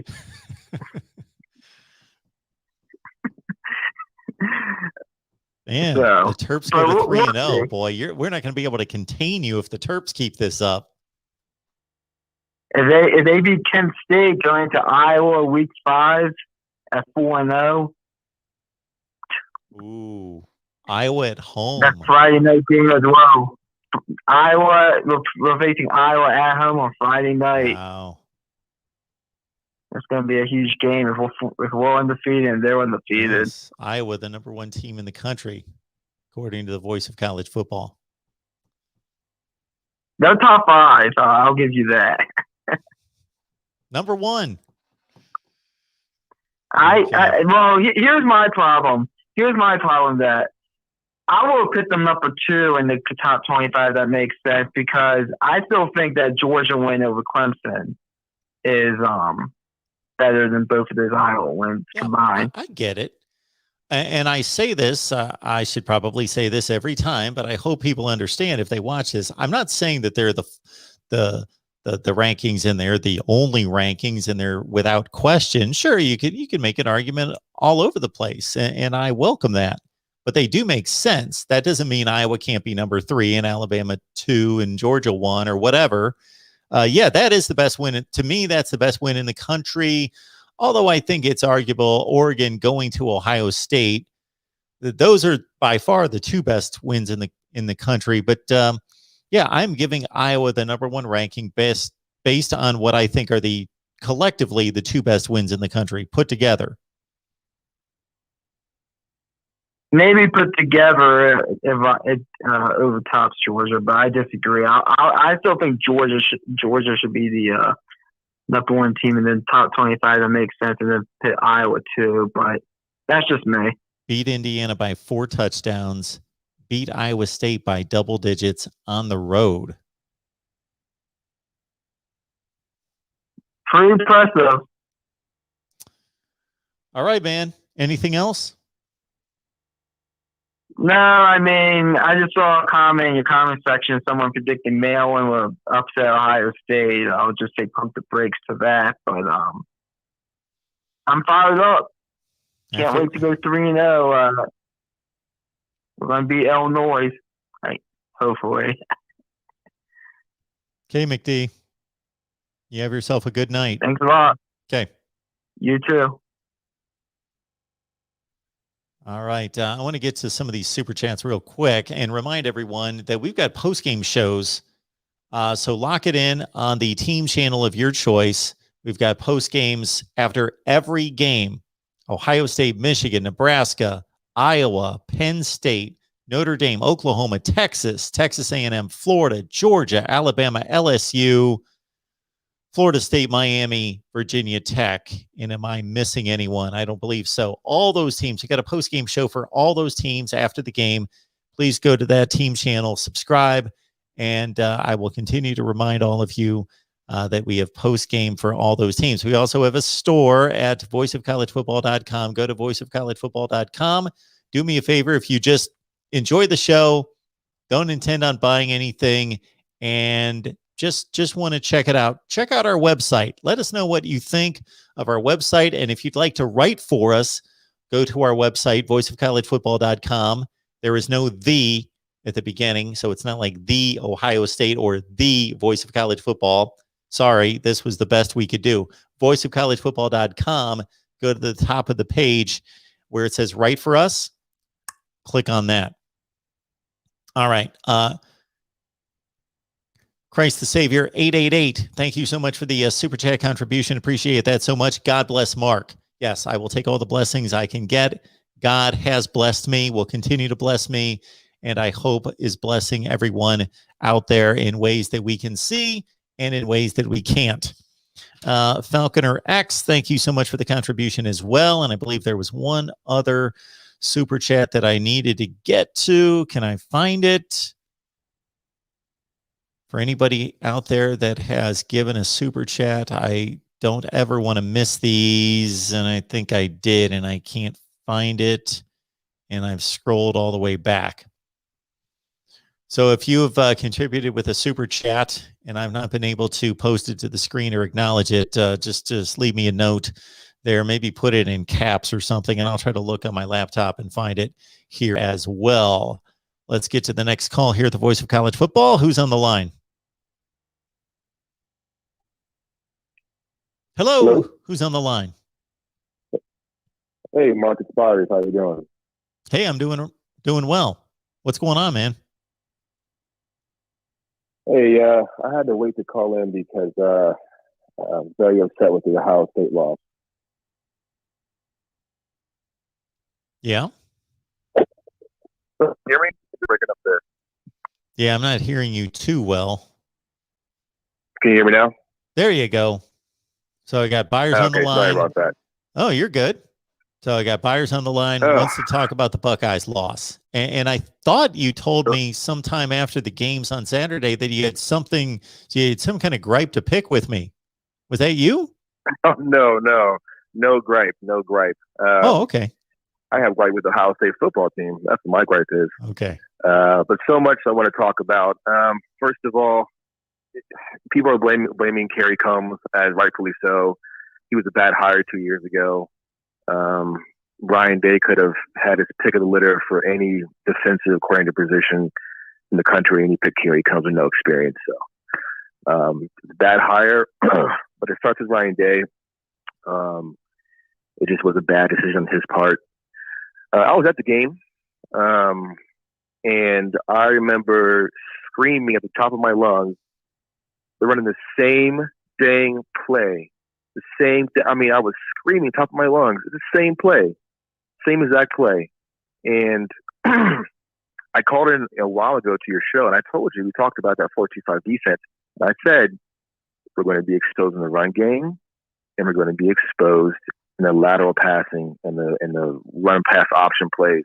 And that's exactly what happened. And, that's okay if you make adjustments, but Kerry Combs made zero adjustments. It was. I couldn't believe what I was watching out there.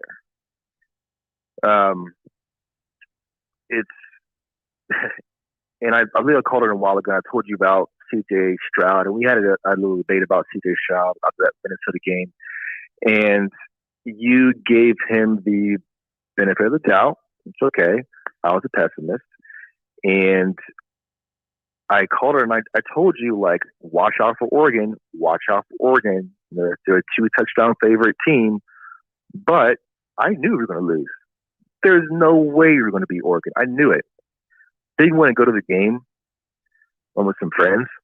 But I went anyway. No, we were going to lose. C.J. Stroud had, 45 passing yards? They were garbage yards. He wasn't out there. He wasn't Brett Favre out there throwing 20-yard passes. We had three or four 20-plus yard passes that could have been caught for touchdowns. They were overthrown. We could have beat Oregon. We could have beat them if we just would have passed the ball to the receiver on target. And to lose to Oregon without their best defensive player, two best defensive players, is just atrocious. I mean, Ohio State is completely blown up. It's blown up from the ground up. C.J. Stroud, I said it before, he is not a leader of men. He is not a quarterback. Watch his body language. He's not sure of himself. He's second-guessing himself. I love the kid. He's a great kid, great story. If you read about him, great story. But he's not the guy to lead Ohio State to the promised land. He's not. I mean, look at Kyle McCord, next in line, in my opinion, 5-star. Watch what he does in camp. I mean, that kid has the reins right now. It's so much I want to say. I can't even organize my thoughts. And the linebacker position, on top of that, I mean, you had some young guys in there. I understand that. But there's no excuse to have them as ill-prepared as they were. There's no excuse for the defensive line to play as poorly as he did under Larry Johnson. There was no excuse. They look like high school football players out there. I'm watching the game. I'm like, what am I watching right now? And then for the offensive line to play just as bad, when you got Trevon Henderson and Mayan Williams, and you put up, 130-some rushing yards, that's it? Your O-line is not doing their job. I watch Oregon shoot the gap. Okay, how about we not run up the middle? Like, Mark, I'm gonna let you talk. I'm gonna talk forever. So tell me what you think. Well, what I think is that, we had the conversation about Stroud. I'll start at quarterback after the Minnesota game. And I was not on the end of the spectrum that some fans were saying, okay, he threw for 300 yards. He threw for 4 touchdowns. That's great. why is anyone complaining? Because there's a lot more to it than that. But I wasn't on your end of the spectrum either, that he needed to be benched. I thought that he threw some easy passes in the first couple drives, and then he went into a funk, and he really looked awful for the remainder of the first half. And then he worked it out and didn't have to make difficult throws, but made the throws that he had to make. And obviously they scored 45 points and won the game. And I expected, okay, well, that was a week 1 performance. That's a first time on a big stage against a decent team that he's ever had to throw a pass in a college game. So let's take it from here. Let's see how much he develops. Now, what I saw last game was, first of all, there was way too much put on his plate in terms of 54 pass attempts. That's a lot of stress for a quarterback to throw the ball 54 times. So I will say that. I thought that he had, and when I make some of these statements, it makes me think that I would love to watch the game again just to confirm some things that I saw. And you watch the game, obviously, with a whole different approach when you know what's going to happen, and and you're not emotionally involved, and you're not watching the game like that. You're trying to watch and analyze player performance and schemes. But they gave him, up until about the last 3 drives of the game, plenty of time to throw. Most of you're always going to get a rush. Well, unless you're Anthony Brown, you're not going to get much of a rush. But during the course of a college football game, you're going to see a pass rush. You're going to have to throw under some duress. But for the most part, I thought they protected him well up until, ironically, when they needed a touchdown the last couple drives. Then and again, this is where you benefit from being at the game rather than watching on TV, because unless they show you ISOs of the receivers on replay, you don't know what he's looking at downfield and whether he's holding the ball or nobody's open. But shoot, every time I saw Garrett Wilson, it looks like he breaks free by 4 yards. So looks like he's always open. That guy's always putting a move on somebody and getting open. So, man, I would throw it to him a lot more. But, later in the game, he tended to rush it and leave the pocket. And I do not trust him throwing on the run at all. And not just because of the one interception. I haven't seen him throw one good pass on the run. So he obviously threw a pick against Minnesota, rolling to his left, sprinting to his left. And then he threw the pick against Oregon that lost the game, ended the game. So, and then all these other throws he's had to make on the run. If he's under any kind of duress, maybe if he's just casually rolling right, he can throw a decent ball. But when he's got guys chasing him, he's not going to throw a good pass. So I thought he played pretty good.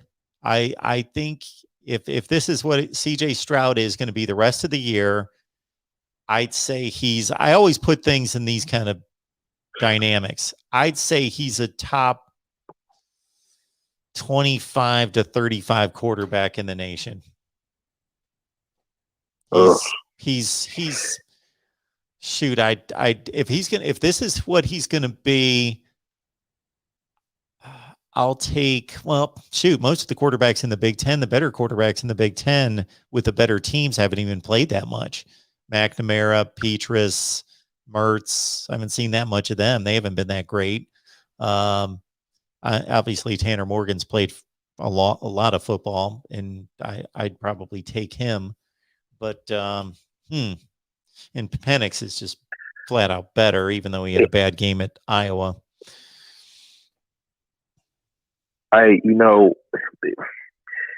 Anywhere else, sure, take CJ Stroud.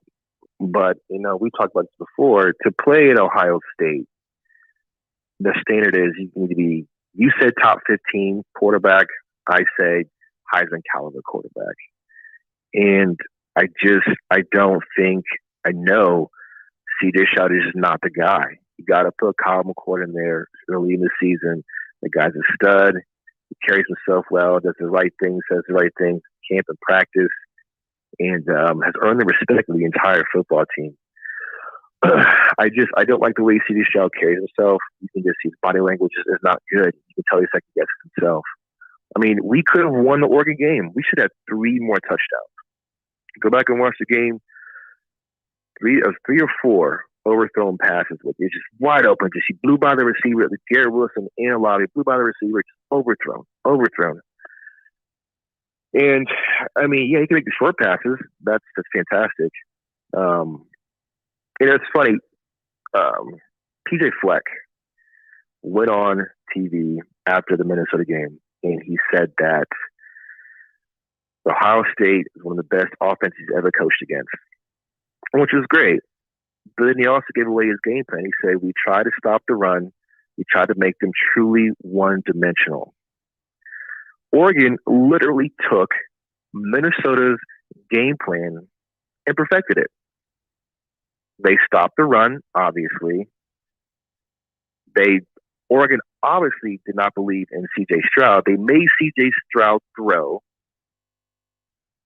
He couldn't make the deep passes. He made the short passes. Even then, he missed some. PJ Fleck just gave them the game plan. Oregon said, oh, you know what? Let's watch this game plan. You know what? That's right. Let's do exactly that. They stopped the run. They shot the gaps.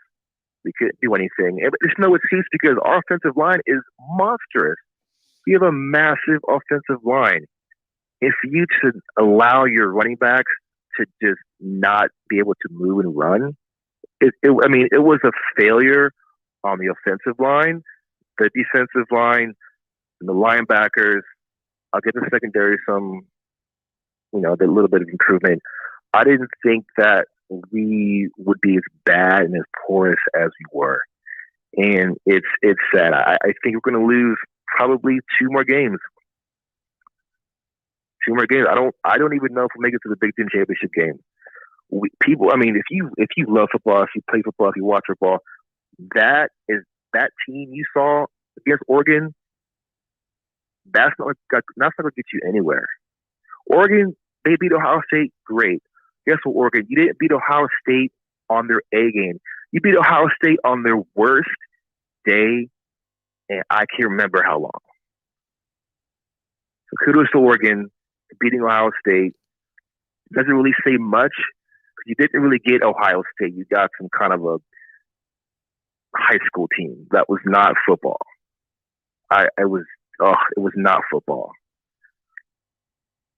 And I hate to say fire Kerry Combs mid-season, but you got to make some hard decisions. You got to think Ryan Day is making some hard decisions with the quarterback. Because Ryan Day knows C.J. Stroud's not the guy. He knows it. He knows Kerry Combs is not the guy. So what do? Do you pull Nick Saban and just flip your game plan 180? I don't know. Ohio State is in big trouble. All right, Byers. Anything else, man? That's all I got for you, Mark. Thank you. I appreciate it. Have a good one. Bye.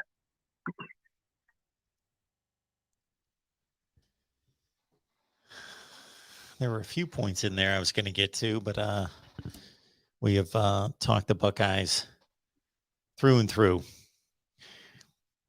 I would be interested to know. I don't know what I said at the time. I wasn't necessarily doing live streams. I don't know at that point. 2014, was I doing live streams? I'd have to try to go back and look.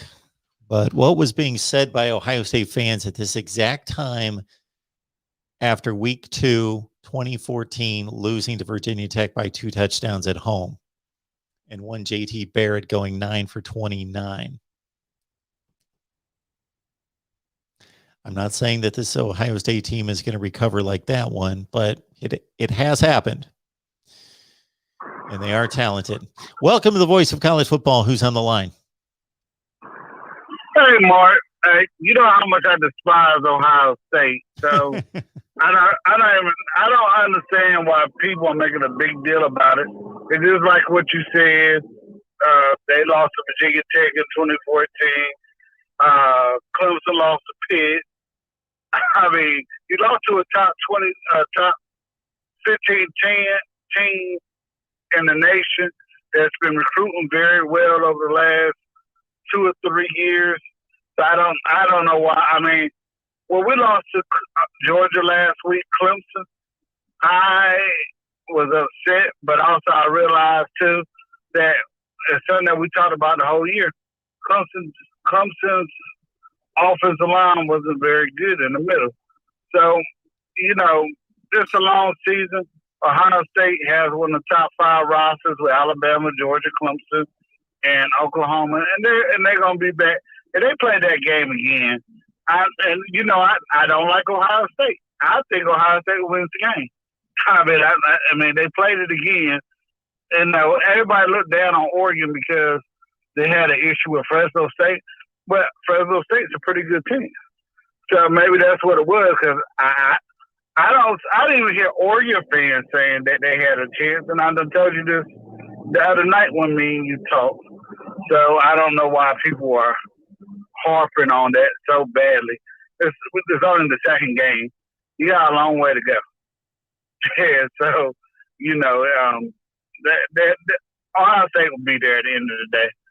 And if they don't, I mean, it's not. I mean, they're gonna be back next year and the year after that. I mean, they just got so much talent. It's ridiculous. So they're not going nowhere. That team just got lucky. They're gonna kill everybody in the Big Ten like they always do and get in. So I don't know why people are stressing it. I wouldn't be. Just like Clemson's gonna run through the ACC. Well, but I do think that that's a more difficult task for Ohio State. So are they going to win all the games in the Big Ten?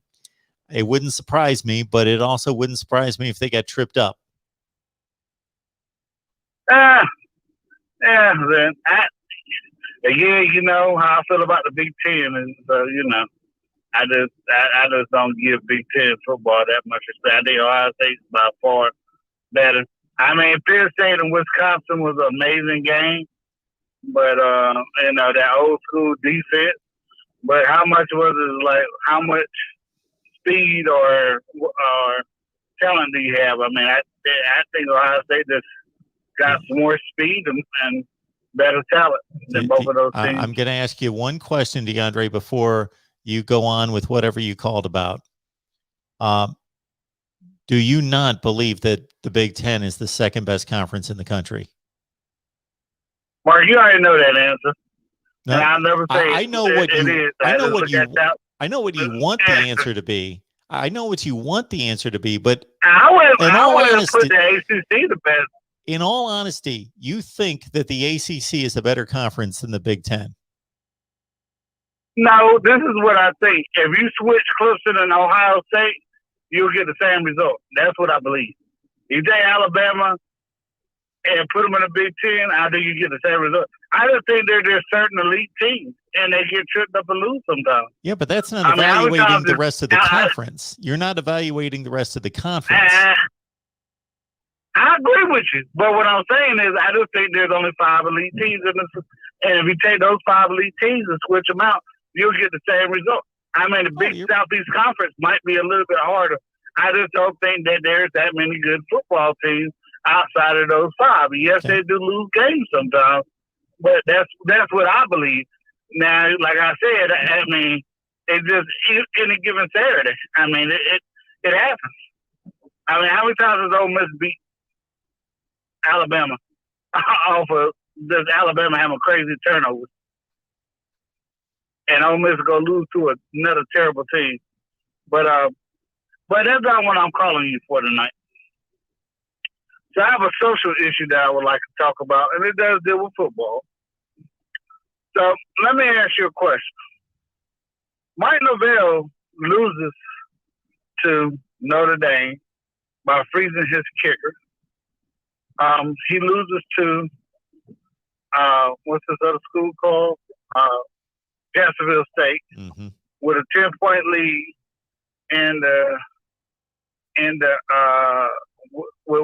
fourth quarter on a terrible defensive call, which he admitted that he co-signed for. He said, "Yeah, we ran a cover 2 under, and whatever." He approved of it. with a defensive coordinator. So everybody said Willie Taggart, the program, after 20 games, that was going in the wrong direction. So if you let Willie Taggart go, sure you have the same standard for Mike Norvell? And I know you can't answer that. You're only a talk show host, and you have no power in it. But I'm just asking your opinion. Isn't that the same standard that you had to keep for Mike Norvell? Because I think Jacksonville State took Willie Taggart to overtime, but he never lost to him. Yeah. So, DeAndre, we've talked about this a number of times on our Florida State show, and this is my stance on it. I would not have hired Willie Taggart if I was in charge at Florida State. But that said, once he was hired, I didn't think that he did a good job at Florida State, but I do believe that he was fired too early. I do not believe that he was given a fair shot. I believe that he should have been given a third season. He was fired after 9 games of his second season. So he coached 21 games. He went, what was the record? Shoot, he went 11-9, 9-11. He went 9 and 12. He went 9 and 12. That's right. He went 9 and 12. So he went 6 and 7, and then he was 3 and 5, whatever. Anyway, it adds up to 21 games. Ironically, right. This is kind of ironic that if Mike Norvell finishes out this season, then he will have coached 21 games because they only played 9 games last year and then they played the 12 this year. So he'll have 21 games under his belt. And as it stands right now, he's 3 and 8. So to match Willie Taggart, who is 9 and 12, he's going to have to go 6 and 4 the rest of the way. I don't see that happening. That's our point. Go ahead. I'm sorry, Mark. So the point I'm making is that I do not believe that Willie Taggart was given enough time. I think he was unfairly fired at that point. Did I think he was doing a good job? No, but I didn't think that he was given enough time. He should have been given 1 more year. Now, right. With Mike Norvell, the one thing I will say about him is that this first year that he had to coach in 2020, he was put in a very difficult position, just like every other first-year head coach. So you're taking over a football program, and you get to meet with the players during off-season workouts, and then all of a sudden this pandemic hits, and he's trying to install a new offense, a new defense, new terminology, trying to build relationship with his players, trying to get all of his assistant coaches to build relationship with their players. And he's basically shut down from the first week of March up until whenever, September, October, whenever they got going, sometime in September. So he was placed in a difficult position. Again, there were other first-year head coaches out there that had to deal with the same situation. But by all accounts, he did take over a program where the culture was in the locker room was in a bad place. So I would hate to see. So I understand your point that Mike Norvell should be given the same opportunity, but no more than Willie Taggart. And so if after 21 games, he has not performed any better than Willie Taggart, which it appears at this point is not going to happen, then he should be let go. But I also understand the thought that despite the fact that Willie Taggart was unfairly treated and should have been given more time, that doesn't mean you continue to repeat the same mistake. That doesn't mean you say, okay, well, every coach we hire, we're only going to give 21 games, then we're going to fire them if they're under 500 or whatever the expectation is. That doesn't mean you don't correct a mistake and don't give Mike Norvell the amount of time that he should be given. So that's my basic thought on those situations. Yeah, and I agree with you. But what I'm saying is, and I know Willie Taggart got the biggest buyout in Florida State history of $30 million. Yeah. But my point is, too, that you took the black coach And you said, no, this is why I stopped liking Notre Dame football. You know, I always been a Clemson fan, but I had a lot of respect for Notre Dame because they was always on TV. It's like you got rid of Willingham, but you gave everybody else 5 years, and you only gave them 3 or 4 years. Why was it when it was the African American coach, you cut them off that fast? But now this other coach, you don't get the same amount of time. And let's be honest, if you go look at Florida State's schedule, I know they got Louisville, Syracuse, and NC State all 3 in a row. And so they're about equal with those 3 teams. But after that, you got Killer's Row. You got Miami, outside of UMass, you usually got Miami, Florida, Clemson, USC, who's going to be upset when they play them because they upset them last year off a missed field goal. And you got to go to Chapel Hill. So where's your guaranteed wins at? Because Wake Forest is a pretty good team. Now Florida State has more talent than Wake Forest, but what I'm saying is Wake Forest is a pretty good team. So I'm just looking at it. I know what you're saying is where do you stop it at? But they set the standard, and now people gonna be looking at you. Did you fire him because he was a black guy, or you fired him because he's doing a bad job? Because this guy's doing the same bad job as the black guy did. Well, I understand that. So first of all, we're making an assumption, and I get it. We are making an assumption, and it might be true. I don't know enough about the Florida State situation, so there very well may be. It might be the case. I want to ask your people that.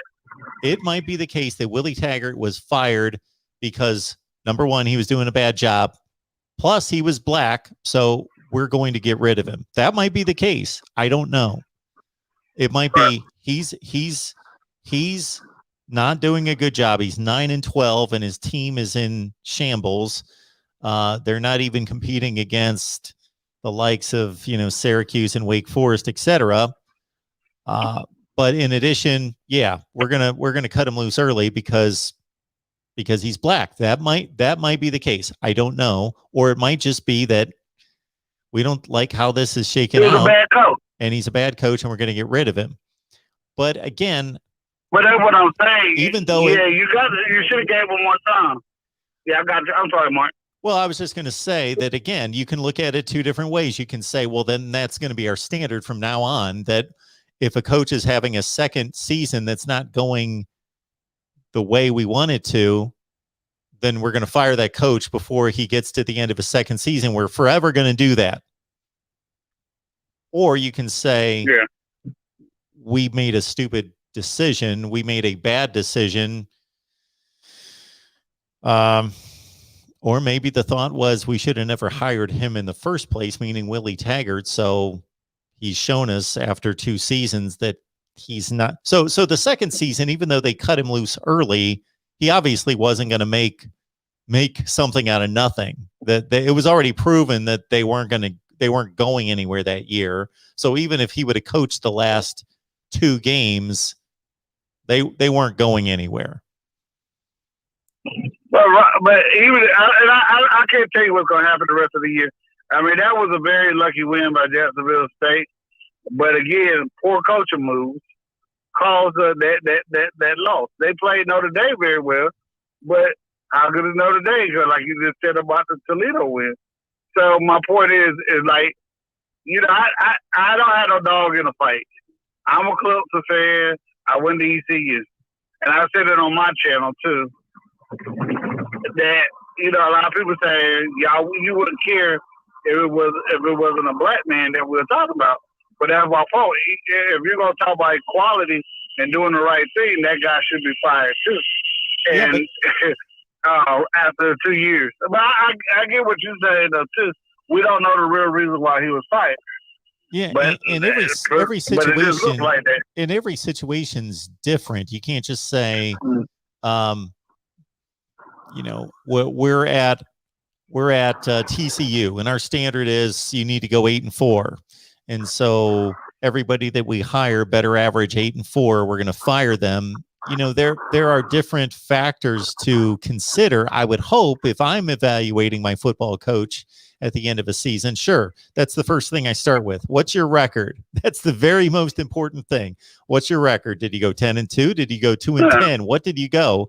And then after that, though, I wouldn't just say, okay, he went 6-6. He's fired. He's gone. I would look at, okay, Right. did we have mitigating injuries? How well did we play? Like I said from the beginning of this season, Florida State could go 6-6 this year, and they've got 5 teams that they have to deal with. They've already played against one of them. They've got 5 teams that are, based on the last few seasons, significantly better than they are. Maybe not necessarily more talented, they've just been better. Notre Dame, Clemson, Florida, Miami, and somebody else is out there that I'm forgetting. Anyway, they had 5 teams that they have on the schedule this year. UNC. What's that? UNC is the other one. UNC. Yeah. Carolina. There you go. Those 5 teams will be double-digit favorites or in that range, or substantially better than Florida State.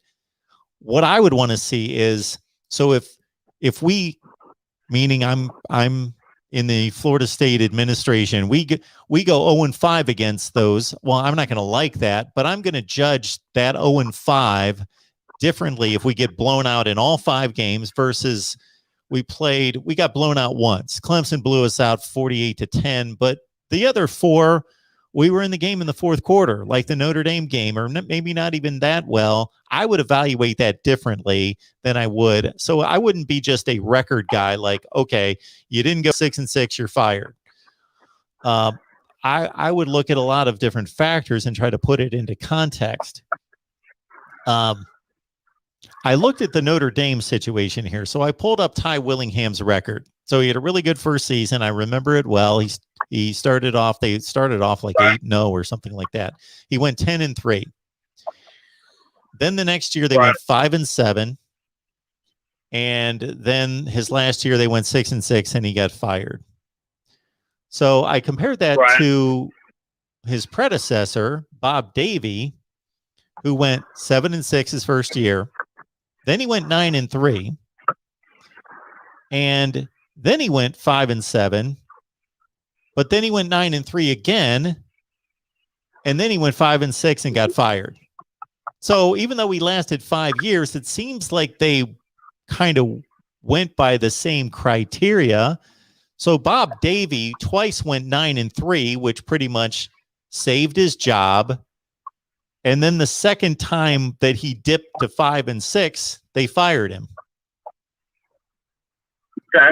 Well, let me ask you this. I can't remember the guy's name that was the head coach. I know he came from New England. Wasn't that Ty Willingham players that he won with when he had those? I don't know, it was 2 good years, but wasn't that Ty Willingham players that he won with? The coach that came from New England. Yeah, who was the coach at New England after Ty Willingham left? Oh, at Notre Dame? Yeah. You said New England. That threw me off. You're talking about yeah, he came from England. Charlie Weiss. Yeah, he coached at Kansas. Charlie Weiss. Charlie Weiss. Yeah. So wasn't those his players that he won with? Brady Quinn and all them other guys. I can't remember who else was there. Sure. Well, wasn't those Ty Willingham players?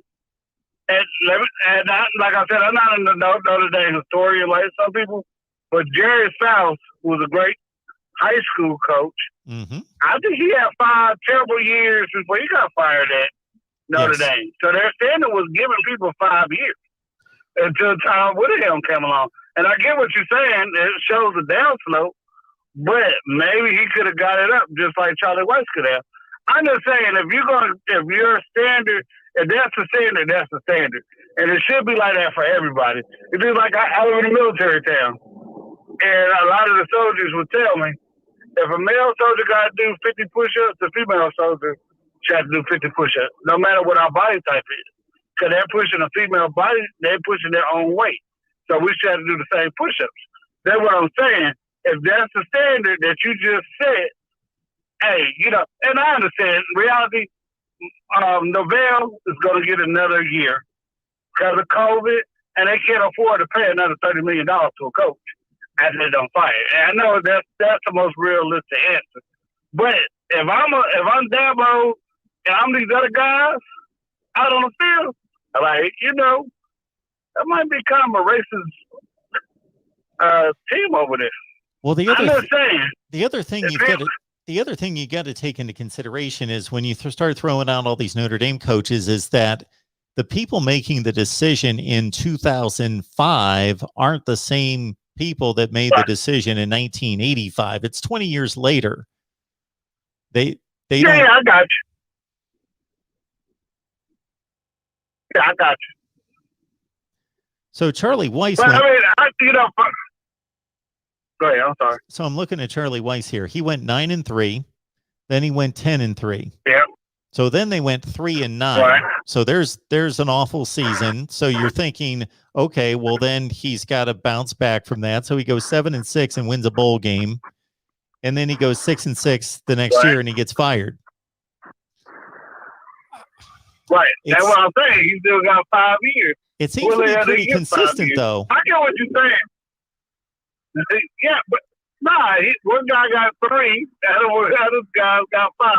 Yeah, I agree with what you're saying. I hear you. But you're not going to fire a guy for going 9-3 in his third year because you didn't like his second year. No. But what I'm saying is that everybody got 5 years. Yes. That's what I'm saying. Everyone was South. But everyone was Willingham. I mean, everybody was Willingham. But Willingham was the only guy that had 2 straight bad seasons like that. But again, Mark, the standard was 5. Like I said, if you said if those Brady Quinn and them guys were there when Charlie White's first 2 years when it was successful, who says that Willingham couldn't got them guys at the same point?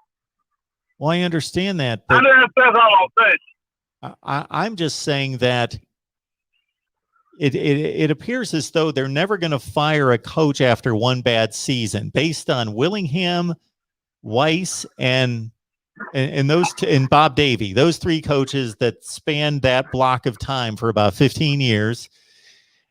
And Willingham was the guy that had 2 consecutive 500 or losing seasons, so they got rid of him. The other coaches didn't. When they had one bad season, they bounced back with another 9-3 season that saved their job. Then they had another bad season, but then they bounced back with another 9-3 season, so they saved their job. I'm just telling you what it looks like from my point of view compared to what you might look at it as that. But I'm just saying what it looks like in both situations to me. And I bet you if you ask more people that look like me, they'll tell you the same thing. Let me just try it one more time, DeAndre. Let's say you're in charge, regardless of the school, Notre Dame, Florida State, wherever, and you've got a certain standard, and you're not going to fire a guy after a 9-3 season. But if he goes 6-6, you're going to kind of think about it. And then if he has a losing season, okay. And so in the case of all these coaches, they pretty much got one bad season in, which was either 5-7 or 6-6. And then obviously if you say, okay, well then let's give them another opportunity. They've had one bad season. Let's give them another chance. And then if they bounce back to 9-3 or 10-3, and then you say, okay, great. We went 9-3 or 10-3 this year. And then they dip back to another 500 kind of season. Then you say, okay, well, he's back on the hot seat, but then they bounce back to 9-3 or 10-3. But with Willingham, he followed up that 5-7 with a 6-6. He improved by one game. But let me ask you this, Mark.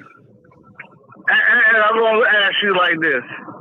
What was Nick Saban's record at Michigan State's first 2 years, 6-4? Yeah, it wasn't, let's see, that would have been 19. I'll look it up here in a second, but that would have been 95 and 96, I believe, were his first 2 seasons. His last season was the big season he had, and they went to the Citrus Bowl, and they finished in the top 10, and then he took off for LSU. But Right. Well, Michigan State never really did much of anything. Right. But that's what I'm saying. All I'm saying is whatever the standard is, that's what it should be. I get what you're saying. If I see you doing bad, I see your viewpoint. But I'm just saying the way it looks to me, and if you ask anybody that looks like me, that's the way it looks to them. And I don't know what they're saying in the check, and I'm driving right now. But I'm just saying, I guarantee you, if you were to poll people that look like me and Willie Taggart, that's what they would say. And the players that you recruit, those are the ones that look like me and Willie Taggart more. And I'm just saying that's what it's going to look like. For me, I'm a Clemson fan.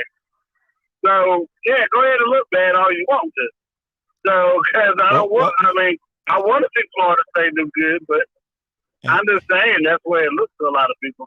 And I understand people's perceptions and people's feelings are important, but when they're met with data that defends or justifies a decision, then, you know, at some point there's truth and there are facts. Well, truth is, in my opinion, and this is a whole other discussion, truth is much more important and it's much at a higher ground than actual facts. But facts are facts. If I can believe something all I want,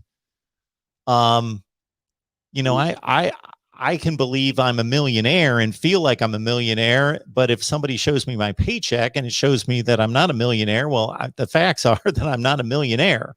It shows me my bank account. Oh, yeah, I agree with you. I agree with you, but I'm just saying, on these recruiting chairs, on these recruiting areas, I know nobody will come out and say it in today's time, but that will have a lot to do with it. I'm just telling you. I mean, I know how these guys think and what I see and what I hear. Everybody don't talk around.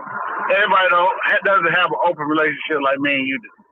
They might not say stuff around you, but then when you leave the room, they might think a totally different way. And then, unfortunately, that's how our society is. And you might not get the data out there like that. But I'm telling you, a lot of people. I mean, on my channel. There was, like I said, one guy said it was a white guy. He said, hey, y'all wouldn't care it was a brother. If you go look at my channel in the comments, a lot of the black guys said, yeah, man, that was kind of wrong how they did Willie Taggart. I mean, I know you don't, I don't know if you're on my channel or not, but go look at the comments and you'll see what I'm saying. But I brought it up back then. I wanted to talk to I wanted to go do a super chat, but I'm not sure if I would made it. By 6 o'clock, so I just wanted to go ahead and talk to you about it. Because I even heard one of your guys, I think it was the heavy-set guy, the older guy, I think he even said it. He said that's the standard that we put forth. So if you're going to do that to Willie Taggart, you ought to do that to the next guy. So I'm just saying, I mean, that's what Florida State put out there. I mean, that's all I'm saying. Well, like you said, DeAndre, I'm glad that you feel comfortable coming here and you can express yourself in any way as long as it's respectful and give your opinion. And I'm always going to respect your opinion and the perspective that you give, because I at least realize that I can learn from you and I can learn from your perspective, that I don't know everything and I'm not smart enough, nor do I know different people's perspective that have different backgrounds than me. So I'm always willing to hear from somebody else. And that's why I'm also open to say, Willie Taggart might have been fired because he was black. I don't know, but I'm not saying that he wasn't, because I don't know. And unfortunately, it wouldn't surprise me if that was a factor in his firing. I hate that. And I think it's horrible. And I think everybody should be, I think it's horrible that there is a rule in the NFL that forces teams to have to interview minority coaches. Now, do I think the rule's in there for a good reason? Yes, I believe that the decision to do that and the Yes, the decision to do it came from a good place that we have to do something about this, but it's horrible that it has to come to that. It's too bad that people can't just. It's just like. It's just like at my job. I applied for a job at several different departments, and I said I'm not gonna get it. And the person said, "Why not?" I said because they always hire the person that's already there, because they don't want nobody coming in and telling them anything different. And majority of these people that I work with are African American, and they always hire an African American woman or somebody else for the job. I'm not saying they do it on purpose, but I pointed that out to them. I said, have you ever noticed that there's always somebody that's already there that was cool with that person? And I said, if you put our resumes up and you look at what I done did and look at what they did, I've been doing this for 12 years and they've been doing it for 2. And I had never got a write-up and stuff. And they said, well, it's not like that. I said, well, why did that person get the job? Sometimes we do stuff unconsciously and we don't know that we're doing it. That's absolutely I can't true. speak for Florida State football. Yeah, I can't speak for Florida State football because I don't know those people's heart or their mind or, I don't know these coaches. Like, I don't know Dabo. I met Danny Ford when I was a kid. That's all I know. I met Danny Ford. I don't know what type of person Danny Ford is when he closes, when he goes home at night and what he says when he's around his inner circle. But I do know what the opposite is of what Florida State just did. And everybody keeps saying, no, that's not what it meant. But it just happens. It's in the South. It's a black guy and a white guy. Both of them came for Willie Taggart came for Oregon, and he was only there for a year, and he came down to Florida State. Both of them came for small schools. Both of them didn't do are not doing. Willie Taggart didn't do very well at Florida State, and Mike LaBelle is not doing well at Florida State. So what is your standard? If you say the standard is 2 years, he fired him for 2 years, but you set the standard. And even people that know Florida State talk shows that I listen to on you on a regular basis, even if I'm not a Florida State fan because it supports you, I say, hey, man, look at that. They say the same thing that we say. Like, why they should have been fired after 2 years? I mean, I didn't think it was just a very stupid decision. Once you hired a guy, you should have stuck with him, but at least give him a 3rd year and see what he was going to do. After that 3rd year, okay, it's over, yo, man. We ain't going nowhere. Like Clay Helton, you just lost to Stanford, who got beat by Kansas State by 3 touchdowns. And you just lost to Stanford. They can't score. Kansas State don't have nowhere to tell this Southern Carolina have. The Stanford shouldn't have beat you. And so, yeah, I could agree with getting rid of Clay Helton. How much longer time you got? I have a harder time. I really don't think Scott Frost is the fault that Nebraska's winning. Nebraska won because they were Prop 48. And again, we got to go back and look at social issues. You could go play at Nebraska back in the day if you were black. And that's what Nebraska and Oklahoma and all these other schools, Southern Cal, made their hay in the 60s, 70s, and 80s. And that's what they were known for. So, Scott Frost just have a harder time recruiting than what he used to. Nobody right now is going to change Nebraska around, in my opinion, because it's too hard to do. You're not the only ones on TV anymore. Everybody's on TV now. I mean, I saw a game between Campbell and Old Dominion on TV. Who really cares about that game? I mean, Nebraska was playing everybody. Anybody, Alabama, Michigan State, anybody. But, I think Scott Frost is getting a bad rap. Well, Clay Helton needed to go. I think Scott Frost should have stayed at Central Florida, or he should go to a place where he could really recruit. I think he's a really good coach. But, I mean, I don't think they get a bad rep. But as far as Mike Norvell and Willie Taggart, I want to see how it's going to go because I don't think they're going to beat Florida State. Wake Forest this Saturday. And I want to see what they're going to start saying. That's why I asked you, when was your next podcast? with those gentlemen from Florida State because I really want to hear what they had to say. Because I think, especially the older guy, I think he's going to go along with what I said about if you set the standard there, that's where it should be at. I just think Florida State put themselves in a bad situation. I totally get it, DeAndre. Thanks for the call. But all right. Yeah, Mark, you have a great night. You have a great night, too. Appreciate it. All right. Next up here, the voice of college football. Who's on the line? Hello. Who's on the line? Hello, this is Christian. Hey, Christian. What's going on? Hey, I'm calling here. I tune in every Wednesday to the Florida State channel that you have with Jason and Logan. Yep. I had a couple of questions here before we do that Wednesday. I wanted to ask with the previous guy was talking about with the whole racism thing. I wanted to see what was your opinion on that, and see if you really were more on the side of, if you were thinking that if they don't want to fire him because they can't pay him, if it is because of a racism. I mean, me personally, I don't really think it's so much a race thing. I think it's more about money and just that.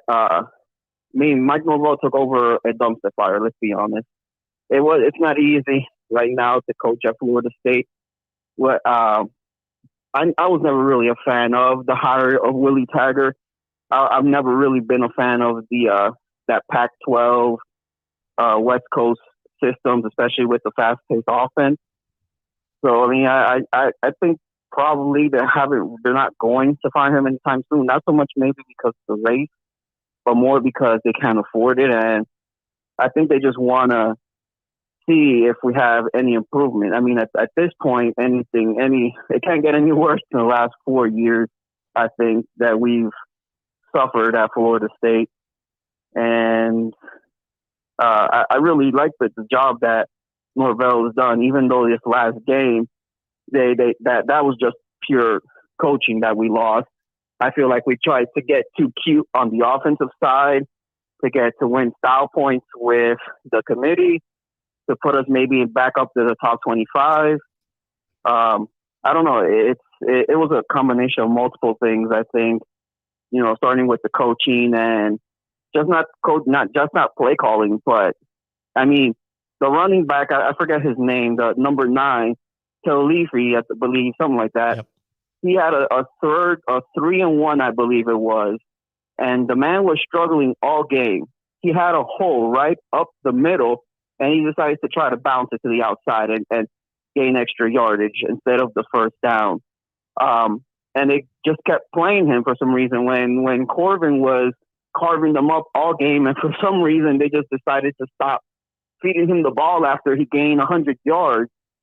So I don't know. I mean, I feel like Florida State's a lot better team than we were a couple of years ago, and that I don't feel like this loss is going to define our season. But right now, you've put yourself in a pretty bad hole, 0-2.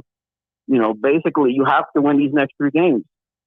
You got to. You have to go 3-0, and we can't. We're starting to crawl again. We can't try to jump the gun and run ahead. I feel like we have to take one game at a time, and it doesn't matter the opponent that we're facing. I mean, we have to focus on that team, and we have to take our time. We're just starting to get back now from this misery we've been in these past few years, with starting with Jimbo, going down to Willie, and of course now with Mike. So I wanted to get your thoughts on what you think about the whole racism thing, and if you think that Florida State is making progress with Mike Norvell, or if you think that we should just get rid of him. Were you able to hear my conversation with the previous caller? For the most part, yes. I kind of caught the end part of it, but I didn't catch the whole thing. Okay. because I laid it out there pretty well in a long conversation about what I thought of the racism portion of the conversation or the situation involving Willie Taggart. I think he was a bad hire to begin with. I said that at the time. I think that he was not given enough time. He was given less than 2 seasons. The program didn't seem to be going anywhere, but still he wasn't given enough time. And they were a bad football program when he left. He was given a better roster, so he inherited a better roster than Mike Norvell inherited. So he takes it over directly from Jimbo Fisher in 2018. Well, that 2017 team disappointed, but was still an extremely talented team. The 2016 team obviously finished in the top 10 in the country, and so did the 2015 team, close to it. And so Willie Taggart inherited substantially a better roster than Mike Norvell did. I don't know. I can't speak to the potential racial issue because I don't know. I can only tell you the decisions that were made based on the condition of the football program and the wins and losses and whether that was fair or not. And that I've already spoken to that. So in terms of what was Willie Taggart fired because he did a bad job? Yes, I believe that if Willie Taggart, regardless of whether he's black or pink or purple, if he was 11-2 and 11-2, he would still be the coach right now. So definitely, he didn't get fired because he's black. Now, did they pull the plug earlier than they would have with somebody else because he's black? I don't know. I don't know that. It sure cost him a lot of money to do that. I got to think that they pretty much assessed the situation and thought. So people, I think, get a little bit too hung up on him getting fired with less than a full second season. And I get that. It's not a good look. They didn't give him the entire second season. He was fired after 9 games. Well, regardless of what they did the last 3 games, they weren't going anywhere. They were 3-6 at the time that he got fired. So they weren't going anywhere. Let's see. Does that add up? 3-6 or 4-5? They were 4-5 when he got fired, and they still had to play Florida and somebody else in the ACC, and they had one give me win against like a Jacksonville State, or I say give me win at the time. I forget who they played, Samford or somebody like that. So most likely he was going to go 1-2 in those last few games, or go 2-1. The Florida game was they were going to lose regardless of who was coaching. The Samford game they were going to win regardless, and the other game was a toss-up. It was like Wake Forest or BC, and so they were either going to go 6-6 or 5-7. So they had made a decision that he was going to get fired anyway, so they just wanted to get it over with. Yeah, no, I agree. I was kind of, I didn't want to see him to get fired, but I was kind of the one on the bandwagon that I was saying to fire him just because it was just looking bad. Because we were getting beaten by these teams, and it was reminding me of the Miami games of how they get blown out, against good teams. We were getting blown out by teams like Louisville and Virginia Tech, and those bottom teams of the ACC that aren't really too good. Like, we were getting blown out by those teams. It wasn't just us losing; it was how we were losing, how we were looking as we were losing. The moment that Mike Norvell came in, instantly you saw a culture change. And even though there were still some players there from Willie's time that were, I guess they were probably, they're probably feeling like the last gentleman, that Willie shouldn't have gotten fired. And of course, they should have got more time. But I mean, the culture was just bad. And I'm not saying that it's much better now, but I mean, it's going in the right direction. So I mean, it doesn't matter if Mike Norvell is white, black, Spanish, Chinese, whatever. I'm always going to support as long as the winning, or as long as I'm seeing that we're going in the right direction. And I feel like Mike Norvell right now at least has us going that way. I know Jason is not too much of a fan of Mike Norvell because of the 3-6 season we had last year, and I don't know if you see me in the comments sometimes. I try to let him know about it, but I don't know. I feel like Mike Norvell definitely took over a dumpster fire, and like you said, he took over a worse roster than Willie did. So I mean, if let's just say, hypothetically that Willie we would have hired Mike, from the jump. So instead of hiring Willie, we would have gone with Norvell, right after Jimbo. I feel like probably, we'd be in a lot better spot.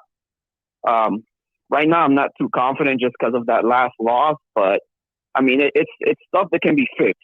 It could be fixed in practice.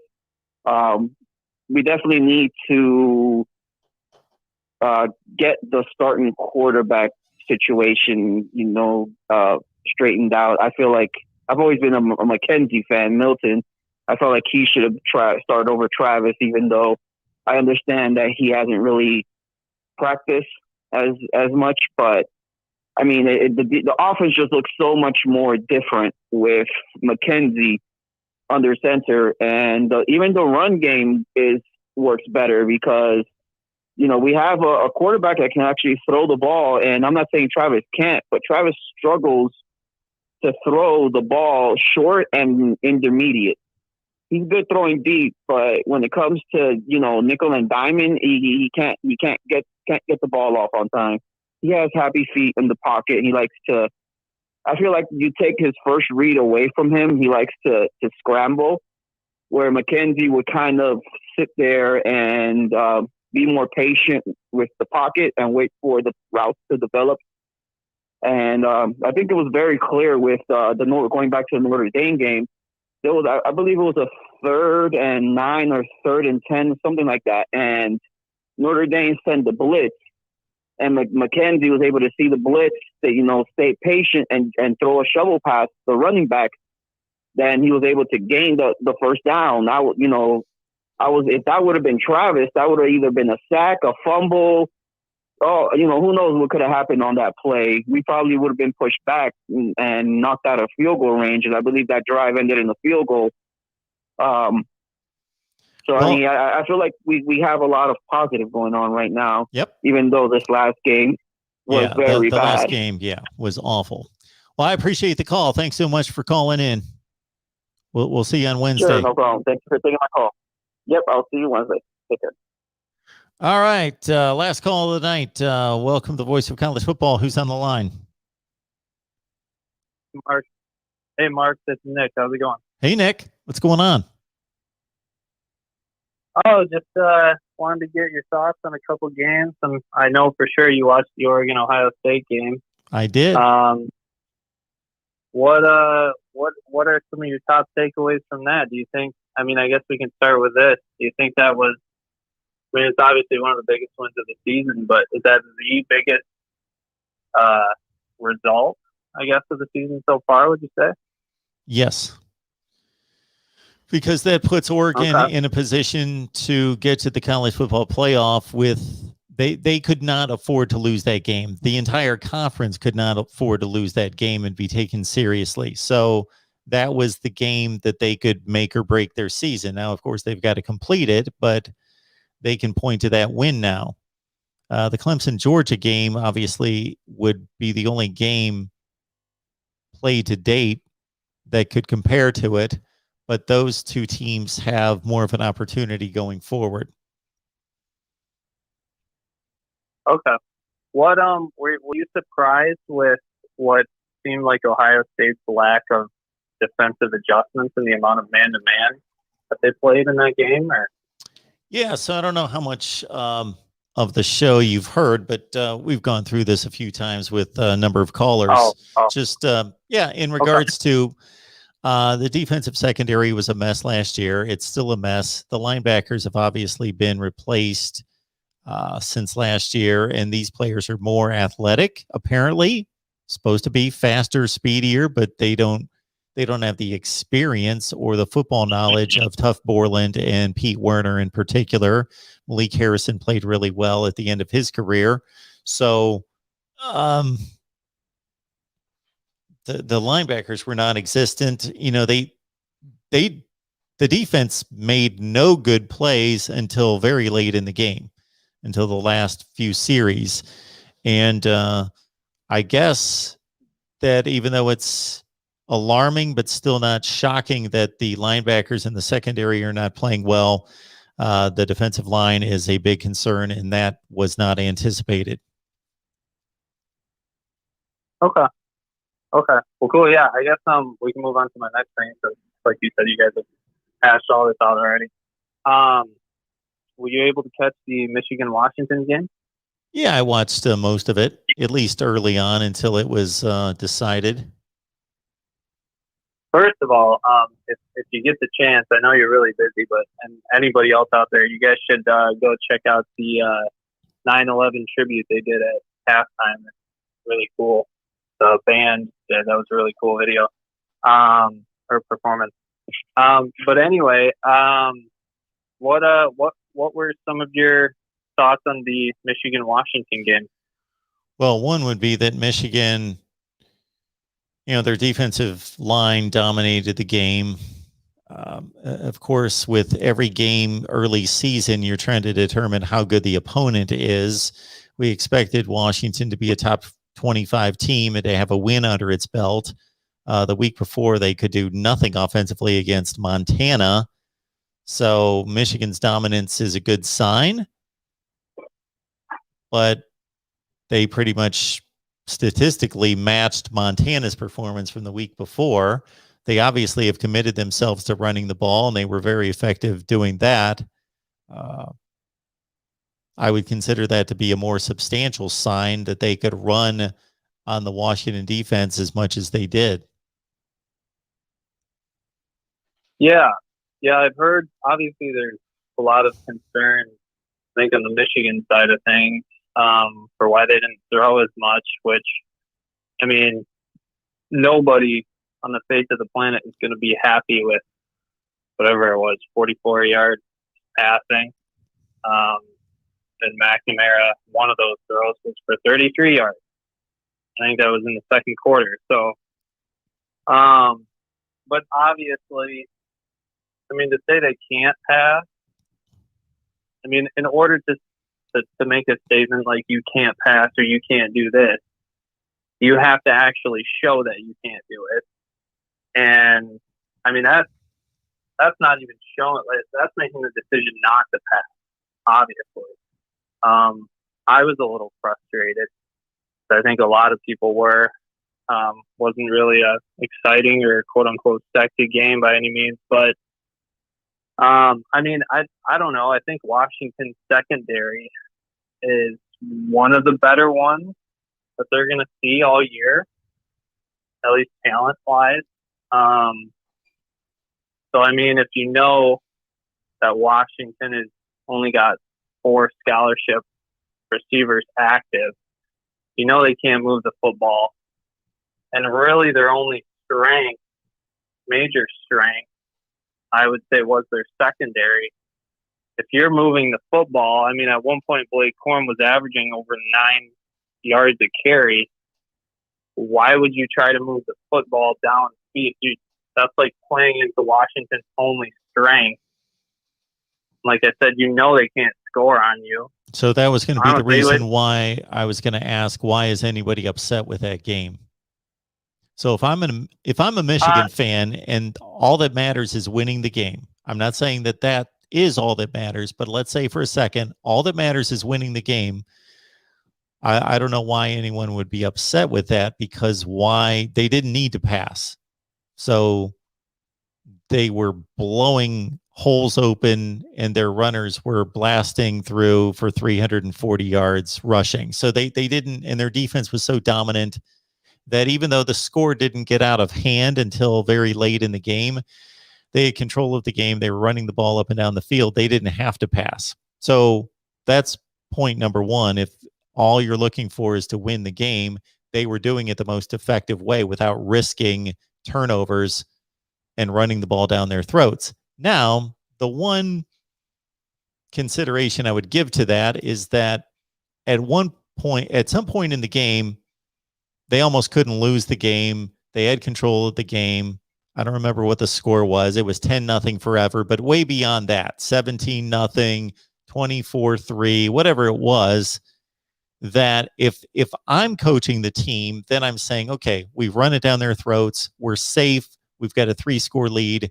Now we need to work on some things in the passing game. And that's when I would have thrown the ball. Yeah. That's when I would have thrown the ball. And I actually agree with that. I mean, there's like I said, there's nobody on the face of the planet who is going to think 44 yards passing, regardless of how the game is going, is a good thing. There's a big question mark there. But at the same time, again, I mean, they have time. I mean, you got Northern Illinois coming up. You got Rutgers coming up before you get to Madison. It's not like they're playing Ohio State next week. It's not like they're playing Penn State next week. And then another interesting thing was I think Cade McNamara was just uncomfortable. If you think about it, the few passes that he had, to me, he didn't look like he had hardly any rhythm. Listening to Devin Gardner, he was actually on the sidelines, and from what he said, it was fairly obvious that Cade was kind of feeling the moment a little bit too much, and he wasn't. I don't know if he wasn't really going through his progressions properly or whatnot, but I do think you can say, like you said, I mean, if that's the case and your quarterback still only throws for 44 yards, I don't think the coaches really had much confidence to let him throw it. I think that's kind of what we saw, because if you still have the game at hand later on, you would think that they would let him throw at least some. So they had a reason besides just the running game going as successfully as it was. But I mean, I guess we'll see. They got some games coming up to work on that a little bit. But yeah, there's definitely a question mark there. I guess lastly, and then I can let you go here. I don't think I think part of the frustration comes from with the result of this game was, here we go again. They're just going to pound the rock. I will say that I think this running game, this tandem that they have with Hassan and Blake Corum, we've seen Jim Harbaugh teams be able to rush, and run the football. But I don't think we've quite seen something as top notch as this. Like at this point, I would say this is different. Like in my opinion, I think they could very well have a top 10, if not top 5, running game legitimately against anybody. So to say at this point, and Washington's defense isn't bad. So if people are like, well, you can't win games by throwing 44 yards. Well, yeah, but you can also say that there's no one else on their schedule that's going to be able to stop them from running the football. At this point, I think they're kind of loaded back there.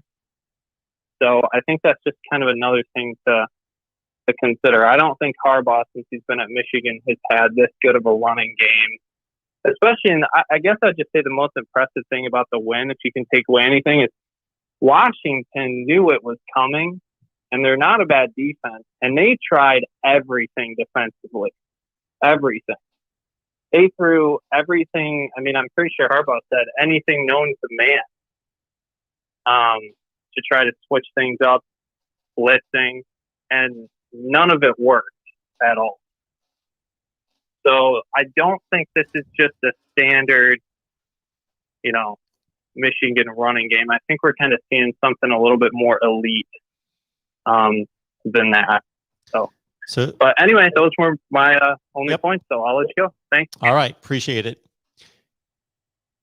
Yeah, Michigan cannot win a Big Ten championship throwing for 44 yards a game, but they can win a Big Ten championship as a running team. They can build their identity on running the football first and foremost. They only threw it 11 times against Central Michigan, but they threw it for explosive plays. They could turn into a team that runs the ball exclusively and throws 15, 18 passes a game, not 3 or 4, 15 or 18 passes a game, and they're primarily a running team, and their perfect ratio is 70-30, and they throw it 18 times a game, and they produce 120 or 40 yards passing with no turnovers in the passing game and hit on some big plays, and that's their ideal strategy. That could win a Big Ten championship. It has a number of times, even recently. All right. Wanted to get to the super chat from Darnell Parker about Ohio State. He said the last caller was terrible. That was an Ohio State call a few callers back. Kyle McCord has not won the entire Ohio State team. Trust McCord is only as good until he becomes the starter. So, Darnell, appreciate that super chat contribution. Thank you so much for that. And we've got one more coming in here from, oh, shoot. Did I miss it? I hate when I can't get to these super chats. And I know you guys don't really understand what I'm talking about, but I can't get to it to post it. Yeah, it's too far in the past. I can't get it. All right, so that's my guy, Kyle Pickett, as a Florida State booster. I've got things covered. So Kyle's telling us he's got things covered. And Kyle, again, sorry, I apologize that I cannot put your super chat on the screen. But thank you so much for the contribution. You know that it is always, always appreciated, because we will keep this channel going and we will thrive doing it, hopefully getting some sponsors and advertising in the future, because that needs to be a big revenue stream. But we appreciate your contributions right here at the Voice of College Football, Venmo, PayPal, and Cash App. You can also contribute there and bypass YouTube at Venmo, PayPal, and Cash App. Just search Mark Rogers TV. Post-game shows on Saturday all over the place. We'll be back here Tuesday at 8 o'clock for the Nebraska show, Miami at 1 Eastern, and we've got a bunch of great content coming your way. I have broken down the conferences, and I have conference comparisons right here on this notepad to be recorded and posted. Also, we had conversations today on Ohio State and Michigan in particular. We've got conversations scheduled this week on Alabama and Florida, Virginia Tech and West Virginia, and others. Right here at the Voice of College Football. We'll see you Tuesday at 1 Eastern, Miami Live.